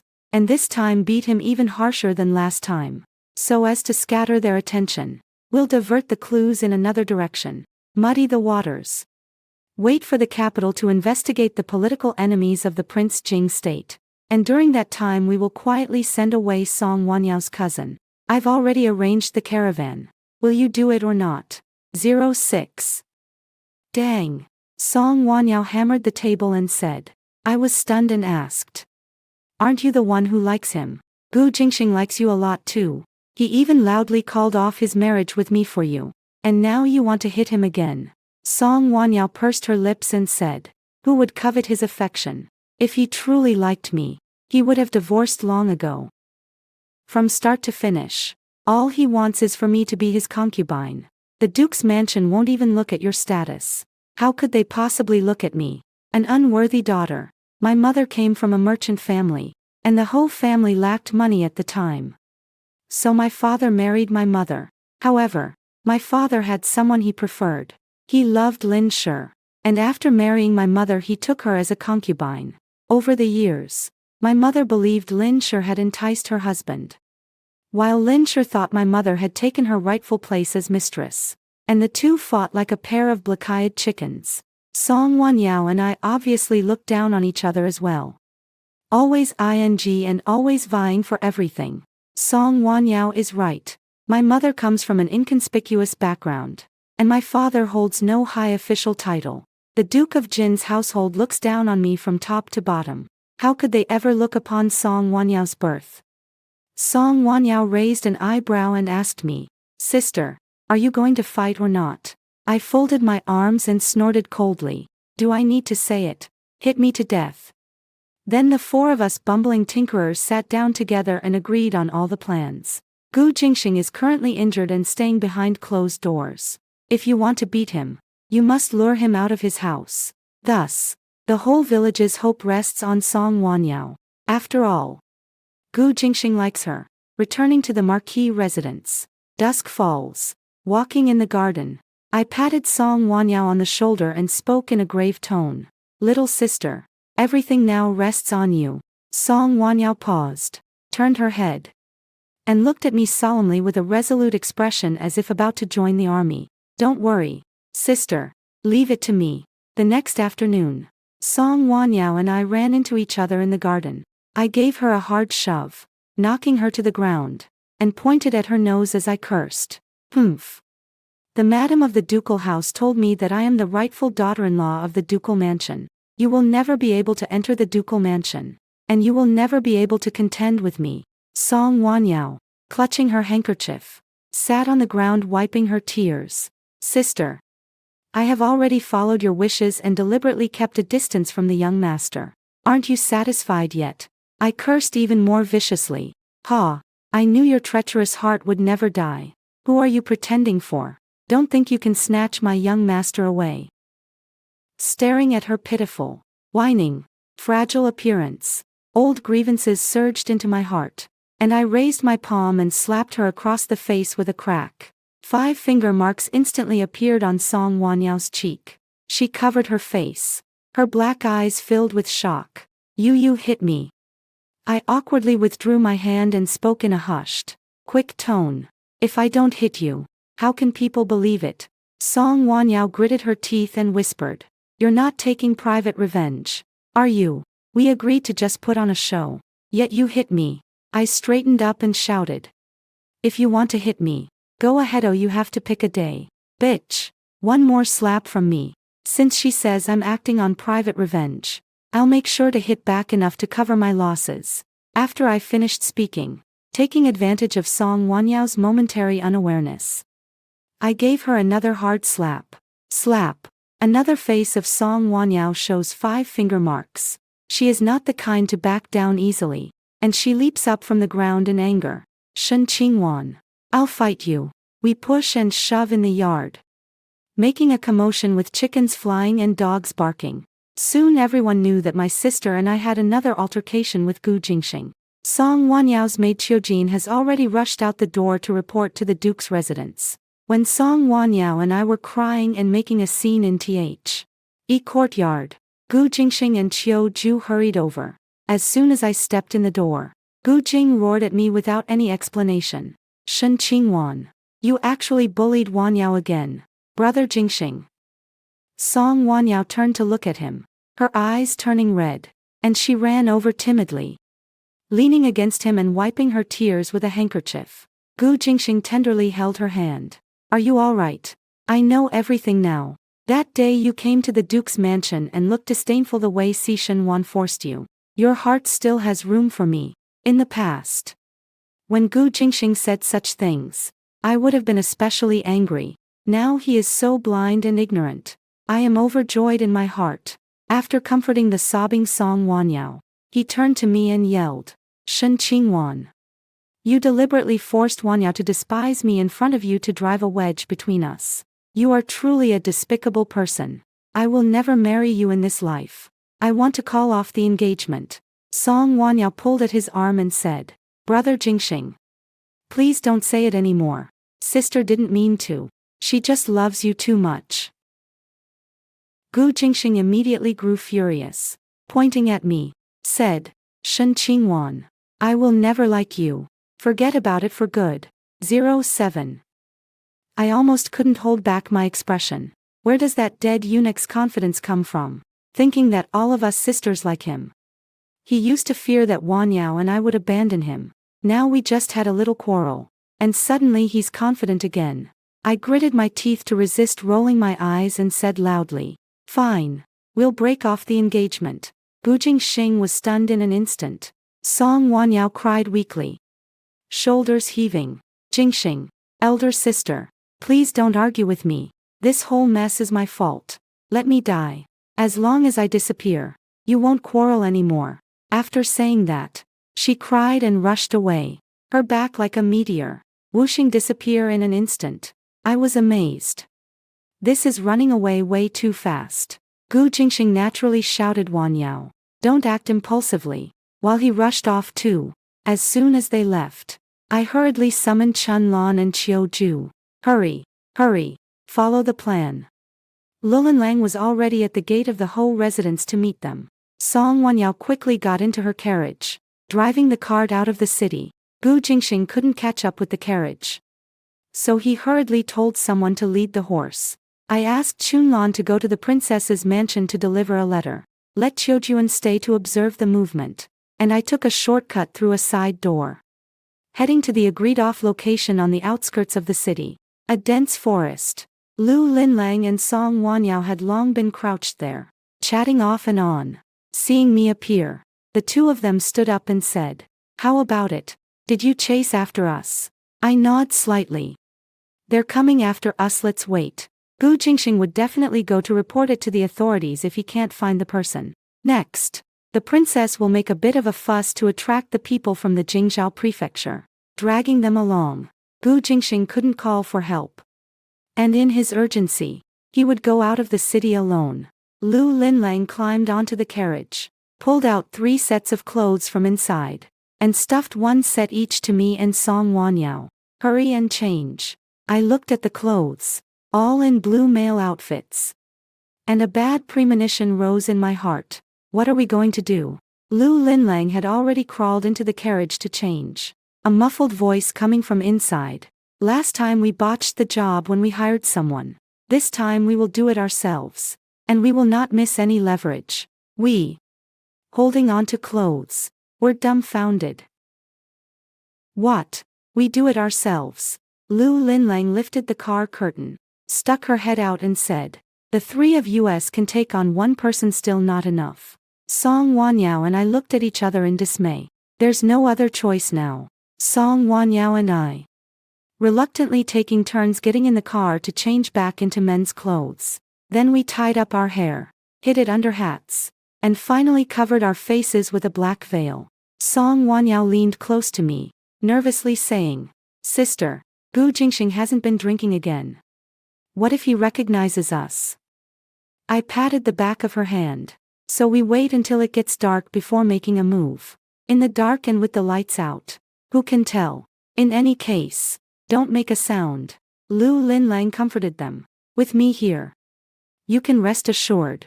She also claimed that she knows a little about fighting. I wasn't really worried at first, but after she said that, I suddenly started worrying. The sky grew dark, just as we were muttering at each other, wondering if the clues were too few and causing that fool Gu Jingxing to be unable to determine our direction. A voice suddenly came from ahead. Wan Yao, where are you? Gu Jingxing held a torch, scanning about anxiously. The princess was very capable, really letting him go out of the city alone to search. When he got close, Lu Linlang quickly handed us each a wooden stick, then jumped out first and struck Gu Jingxing hard on the back of the head. Gu Jingxing was suddenly ambushed, staggering forward and toppling over. Song Wanyao and I rushed out like wolves and tigers, one pressing hard onto him, the other stomping out the torch he held. The surroundings suddenly grew pitch black, and only the moon's cold light shone on the dense forest, faintly revealing the silhouette of Gu Jingxing lying on the ground.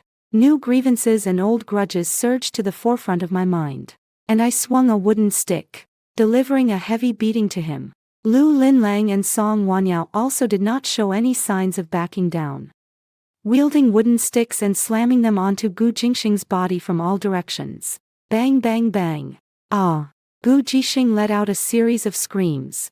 Bang bang bang. His voice weakened, and he soon lay motionless on the ground. I threw away the wooden stick, drew the dagger I had hidden on me, and, under the astonished gazes of the two, grabbed Gu Jingxing by the hair and exposed his face. Raise his hand again and stab hard at his right eye. I've long been sick of this blind, myopic man. Since he's a blind man, then let him stay blind forever. Ah! Gu Jingxing struggled to emit a piercing scream. I put away the dagger and hurriedly ran away.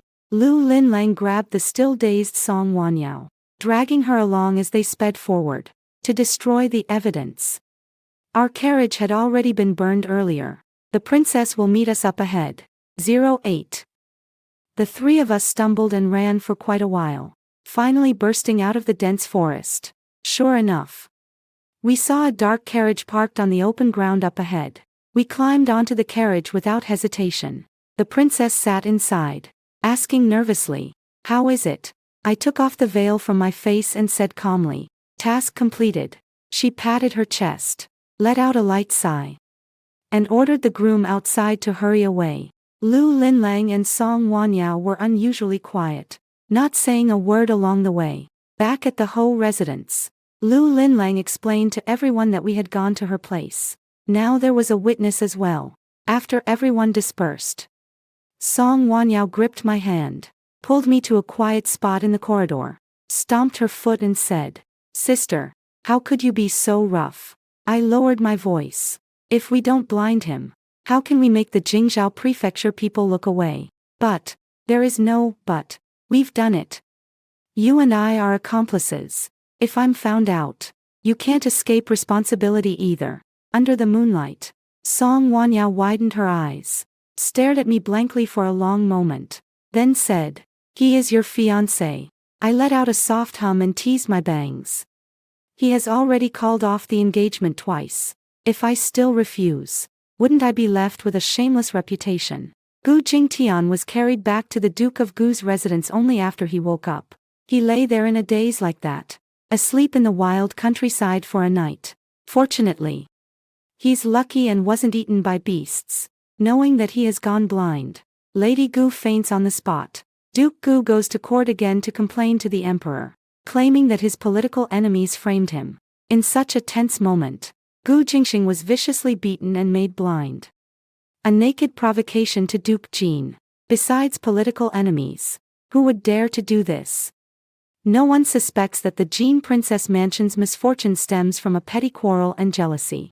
They are convinced that political enemies are pulling strings to strike at the Jin Princess Mansion. The investigation in the capital's office also shifts to locating the Jin Princess Mansion's nemesis. Song Wanyao's cousin was hidden by the princess in a countryside villa. Taking advantage of this, Lu Linlang sent a caravan with his cousin, directly south to the South Seas, never to return in this lifetime. The duke's household and the natural strange Song Wanyao harmed Gu Jingxing. But that stupid fellow Gu Jingxing still defended Song Wanyao.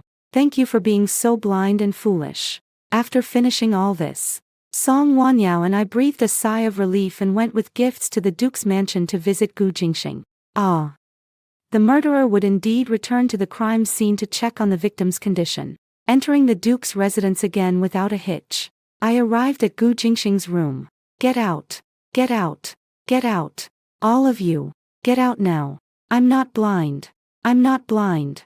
Before we even stepped inside, we could hear Gu Jingxing's roars from inside, his voice filled with despair and pain. Then there were the crackling sounds of things being smashed, as if teacups and vases were being broken to pieces. Mrs. Gu's voice came through. Doctor, is my son's eye truly beyond saving? An old man replied. Madam, that man acted with extreme cruelty. Young Master Gu's eyes have already been gouged out. Even Hua Tuo would not be able to save them. If you don't trust me, you may seek a more capable expert. The ward door creaked and opened, and the imperial physician carried a medicine chest and walked out. The three of us, me, Song Wanyao, and Mrs. Ge, exchanged 6 looks in a moment, and the surrounding area fell incredibly quiet. After a moment, Mrs. Gu's expression twisted into a feral snarl, and she pointed at the two of us and roared, "It's you again, Shen Qingwan. Song Wanyao, if you hadn't harmed my son, how could my son go blind?" I instinctively confirmed. Is Gu Jingxing really blind? Song Wanyao further confirmed. He had already become a eunuch before, and now has become blind as well. Is it true? You, Mrs. Gu pointed tremblingly at us with her finger, then suddenly clutched at her chest and swooned. The room instantly descended into chaos. Mrs. Gu was carried away downstairs. 09. Wanyao, is that you? Urgent footsteps sounded, and Gu Jingxing stumbled to the gate. His head was wrapped in thick white cloth, and an eye patch covered his right eye. It looked incredibly ridiculous. Seeing him so miserable, I felt relieved. Gu Jingxing didn't even glance at me, rushing over to Song Wanyao, gripping her shoulders with concern. Wanyao, are you all right? Song Wanyao forced a smile and said, "Thank you, Brother Jingxing, for your concern. I'm fine. Miss Lu saved me." Gu Jingxing heaved a sigh of relief. That's good. With a slight smile, I pretended to be innocent and asked, "Gu Jingxing, I heard you were injured by a villain last night, and your eye went blind. Can it be treated?" Gu Jingxing suddenly turned his head, shouting at me in anger, "All your fault. If you hadn't bullied Wanyao, how could Wanyao have left? How could I have chased after you and been injured by the villain?" I squeezed my fists, and at this moment I just want to give him another sword strike, to blind the other eye of his. I say angrily, "Gu Jingxing, you're really unreasonable. I had a quarrel with my sister. What does that have to do with you? My sister ran out. What does that have to do with you? You ran out and got hurt. What does that have to do with us? It's all your fault for behaving indecently, causing trouble, making enemies everywhere. If not for that, other young masters wouldn't have been injured. You would have taken the beating. Not only did you become a eunuch, you also became blind. If you look the way you are today, you should reflect on yourself. Since you like my sister so much and repeatedly declare in public that you want to break off the engagement, then we'll call off the engagement. You, eunuch and blind man, I don't want you anymore. You and your sister go over there. This time." I completely tore off my own mask. With all this fuss, how could I possibly marry him? Poof, poof, poof. Song Wanyao was struck by a bolt from the blue. Gu Jingxing's face turned ashen. I grabbed all the gifts I had brought and hurled them at Gu Jingxing, then turned and ran. Someone grabbed my hand and shouted, "Don't go." I turned my head and found Song Wanyao, raising her brows as she asked, "What are you doing?" Song Wanyao gripped me tightly. Furious. "Sister, If you want to break off the engagement, just break it off. Why drag me into this? I retorted. Didn't you want to marry into the Duke's residence before? Gu Jingxing likes you so much. I'm giving you to him now. Song Wanyao blurted out. I don't want it. He's yours. Don't stuff him at me. I struggled hard. Let go of me. He is yours. Take him. Take him. Song Wanyao clung on with all her might. Yours is yours. Don't stuff it at me. Yours. Yours. The two of us started shoving and pushing each other in the yard again, making a racket. Too. A sound came from nearby. And Song Wanyao and I immediately turned our heads, seeing Gu Jingxing with a pale face, teetering and unsteady. Only then did I realize that Gu Jingxing was right beside me. The two of us quickly let go and stood still. Gu Jingxing spit out a mouthful of blood, trembling as he asked, Wanyao, you don't want me, brother Jingxing. Song Wanyao's expression was awkward, and she lowered her head, not daring to look at him. Gu Jingxing continued. I want to marry you as my wife. This statement jolted Song Wanyao, and she immediately looked up, anger flashing in her eyes. Aren't you looking in a mirror? A eunuch blind man still wants to be with me. The young lady, how dare you? I also raised my head and said, exactly. A thing that no one wants still dares to covet my sister. A toad wanting to eat swan flesh. Pfft. Gu Jingxiong sprayed fresh blood from his mouth, tilting his head back and collapsing. The courtyard was chaotic again. Mrs. Gu and Gu Jingxiong passed out one after another.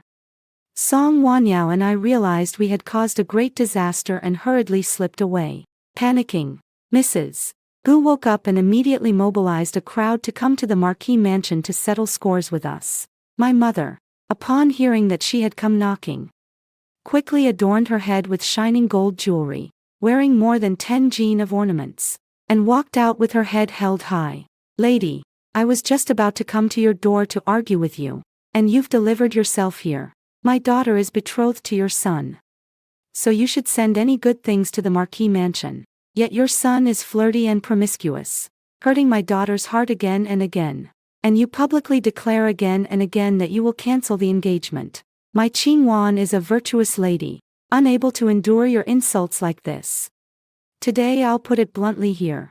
Our whole family will dissolve the engagement with your Guogong residence. 10.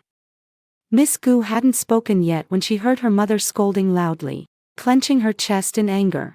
She exclaimed, You want to break off the engagement? Mother tilted her head up. Yes. That's right, Mrs. Gu's lips trembled with anger. You all ruined my son and made him blind. And now you want to break off the engagement by kicking us when we're down. Mother coldly laughed.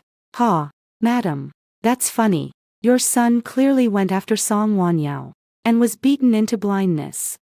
What does Qing Wan have to do with this? If you want compensation, go sue Song Wanyao and the Lin family. Don't blame it on us. And besides, your son has threatened to divorce twice, and many people heard it. We can only agree, even if it comes to being summoned to the imperial court. I will still be reasonable. Mrs. Gu's anger drove her to madness. She shook her sleeves and shouted, No, now that my son has become like this, no one will marry into my in-laws' family. Your whole family must marry your daughter to our Gu family. Mother replied. Then marry Song Wan Rao over there. After all, Gu Jingxing likes her. It just so happens to fulfill their wishes. Lin Shi, who had followed secretly and could no longer bear it, sprang out from behind the screen, hands on her hips, furious. Why should my daughter marry over there? The one with a betrothal to Gu Jingxing is your daughter. Why should my daughter jump into the fire pit? Mother and the Lin family had argued on the spot, and Madame Gu also joined the battle. The three of them shouted at each other, making a ruckus that shook the heavens and the earth. After shouting for a long time with no result, they finally left unhappily, while I was in the room feeling very pleased with myself cracking melon seeds. The door was slammed open, and Song Wanqiao ran in a fit of anger. Sister, you won't listen to Gu Jingxing. You even pushed me out. I stood up from the chair. I didn't push you out. I just broke off the engagement. The Duke's mansion says I ruined Gu Jingxing's eyesight and that's why I should marry you. Then just marry him. I won't marry. I nonchalantly shrug and say, there's nothing I can do. Song Wanyao trembles with anger, lowering her voice. Sister, if you don't help me, I'll go to the capital prefecture to reveal everything. Everything will be ruined for everyone then. I panic a little, quickly reaching out to hold her hand and smile. Little sister, don't worry, I'm just kidding. After thinking, I say, for this matter, let's discuss it with the princess and Miss Lu. The next day, the four of us met again at the tavern. After clarifying the whole story, the four of us stared at each other in puzzlement. The room grew very silent. What should we do now? The Gua household and the Ho household are clashing heated. Long after, the princess consort spoke slowly. Then kill him. What?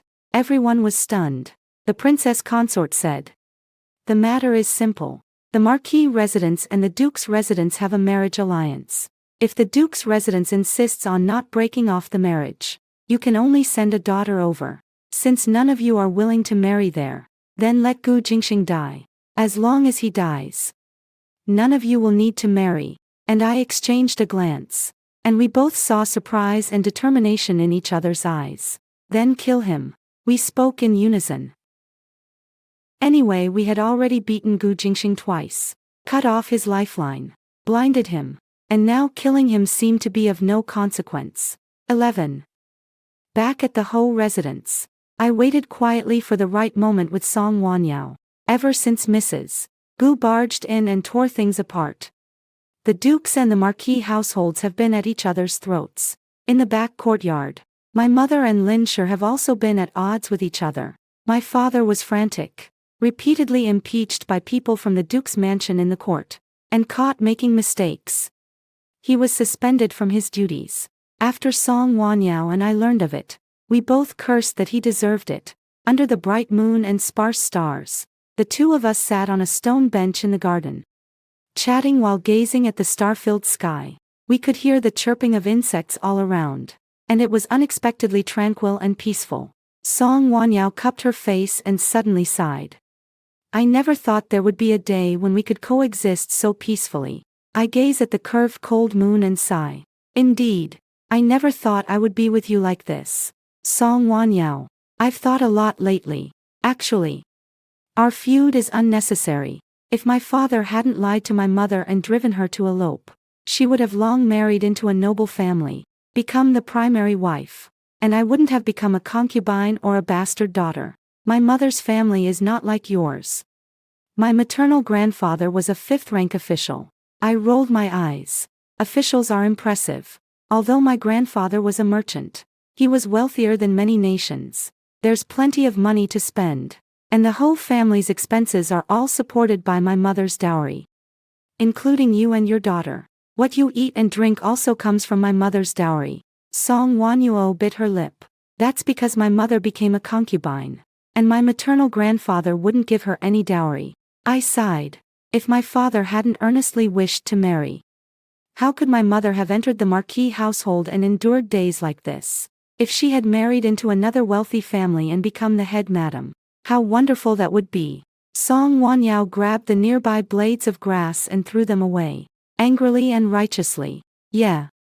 It's all these stinky men's fault. They want women and careers, but they won't sacrifice themselves, causing our mothers to suffer. Father was like this. Gu Jingxing is like this too. They deserve to die. That night, we talked for a long time. The grudges that had accumulated over many years seemed to melt away like ice and snow. The days passed not too fast, not too slow, with plenty of bustle. In the blink of an eye, it was the flower festival. During this period, Song Wanyao and I repeatedly went to the Duke's mansion as planned to mock Gu Jingxing, saying that he could not marry any woman. Gu Jingxing was extremely angry. With such a competitive and proud temperament, how could he admit defeat? The Flower Dawn Festival is the best time for men and women to look at each other. The princess has, according to plan, coaxed her mother Princess Chang Lu into hosting a horse event, and specially posted to the Guogong mansion inviting Gu Jingxing to attend. Gu Jingxing, having endured so much vented anger, would absolutely not miss the opportunity to prove himself. That day he appeared suave and refined, in his best condition, and rode into the equestrian arena. The princess had already invited Zhao Chuan, the son of the Duke of Jin's political rival, over as well. Two factions met, each one more furious than the other. Zhao Chuan mocked Gu Jingxing as a eunuch and a blind man. Gu Jingxing was furious, nearly starting a fight with him. At the female guest table, Lu Linlang, and Song Wanyao sat beside the princess. Watching the horse riding competition, the princess gave Lu Linlang a glance. Lu Linlang whispered to me, "Just wait and see. Gu Jingxing is about to die." I nodded slightly, my expression calm, but my heart began to race gradually. Next to me, Song Wanyao stretched her neck to look inside the arena, her eyes anxious. Gu Jingxing, under the stimulation of both me and Song Wanyao, had already gone crazy, his mood exceptionally urgent.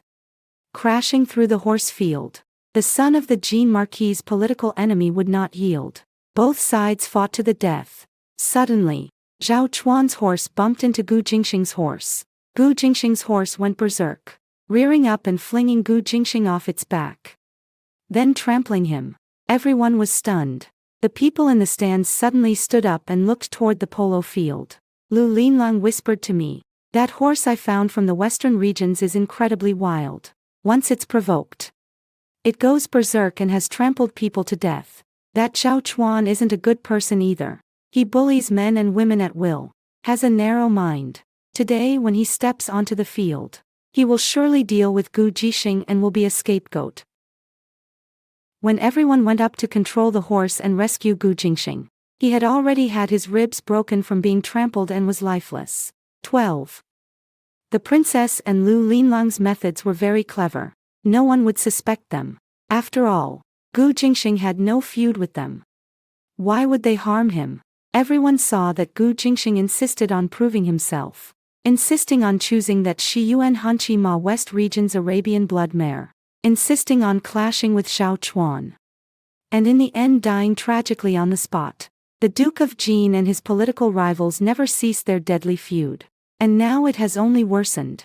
The Duke of Jin had always suspected that his political enemies ruined his son, and now that his son has died tragically at a polo match, he becomes even more certain that the other party is the culprit.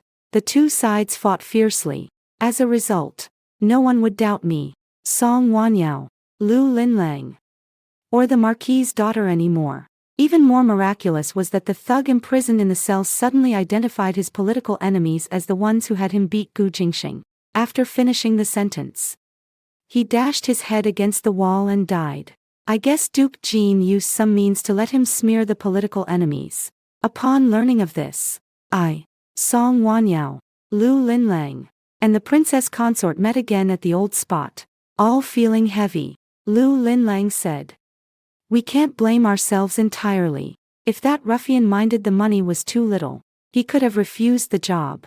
Since he took it, he has admitted to this deal. Fate decides life and death, and wealth and rank are in the hands of heaven." Song Wanyao said, "I worry about something going wrong. I urge cousin once and for all to give Gu Jingxing a slight lesson, but must not hurt him. If cousin heeds me, he won't dare to deal a severe blow to Gu Jingxing. That ruffian is to blame for privately turning Gu Jingxing into a eunuch." The princess consort nodded. "He will follow the Duke of Jin's orders and be a mere tool, so it no longer concerns us." I nod as well. Yes. None of this concerns us. The sun was high. After dispersing, we parted ways, each going his own way. Leaving the tavern, I went to the place of that bandit. I saw an orphaned mother washing clothes, so I walked over and deliberately kicked over her basin. The woman raised a sun-worn face and looked at me with restrained patience. "Madam, I've ruined your basin. I'll compensate you with a sum of money, and that will settle it." I handed her a banknote for 100 taels. Ignoring her calls as I turned and walked away. Entering the alley, I suddenly froze. Song Wanyao, Lu Linlang, and Princess Duan Min stood in the shadows of the alley. The air fell silent. After a moment, we both laughed at the same time. 13. After Gu Jingxing's death, the engagement between the Guogong mansion and the home mansion naturally becomes void. The two families no longer have any contact with each other. Duke Jin deeply hates his father, ordering people to make things difficult for him wherever possible. His father struggles in court. His hair has grown noticeably whiter. Serves him right. After this matter, Song Wanyao and I, keeping secrets from each other, actually grew closer. That night when Gu Jingxing's funeral was held, Song Wanyao and I, in perfect accord, came to the garden, raised our wine glasses, and invited the bright moon to drink with us. Wanyao, with a smile, said, "Sister, father is desperate and will jump over the wall to get ahead. He's looking for a husband for us, hoping to sell us off. The people he found include a 70-year-old old man and a young master with venereal disease. If we marry them, it's a dead end. Sister, let us join forces." I nodded. Good. As sisters with united hearts, we will cut through gold with our determination. We must not let that old thing have his way. Song Wanyao sneered. If all else fails, let that old guy go to his death as well. I was startled and took a sip of wine.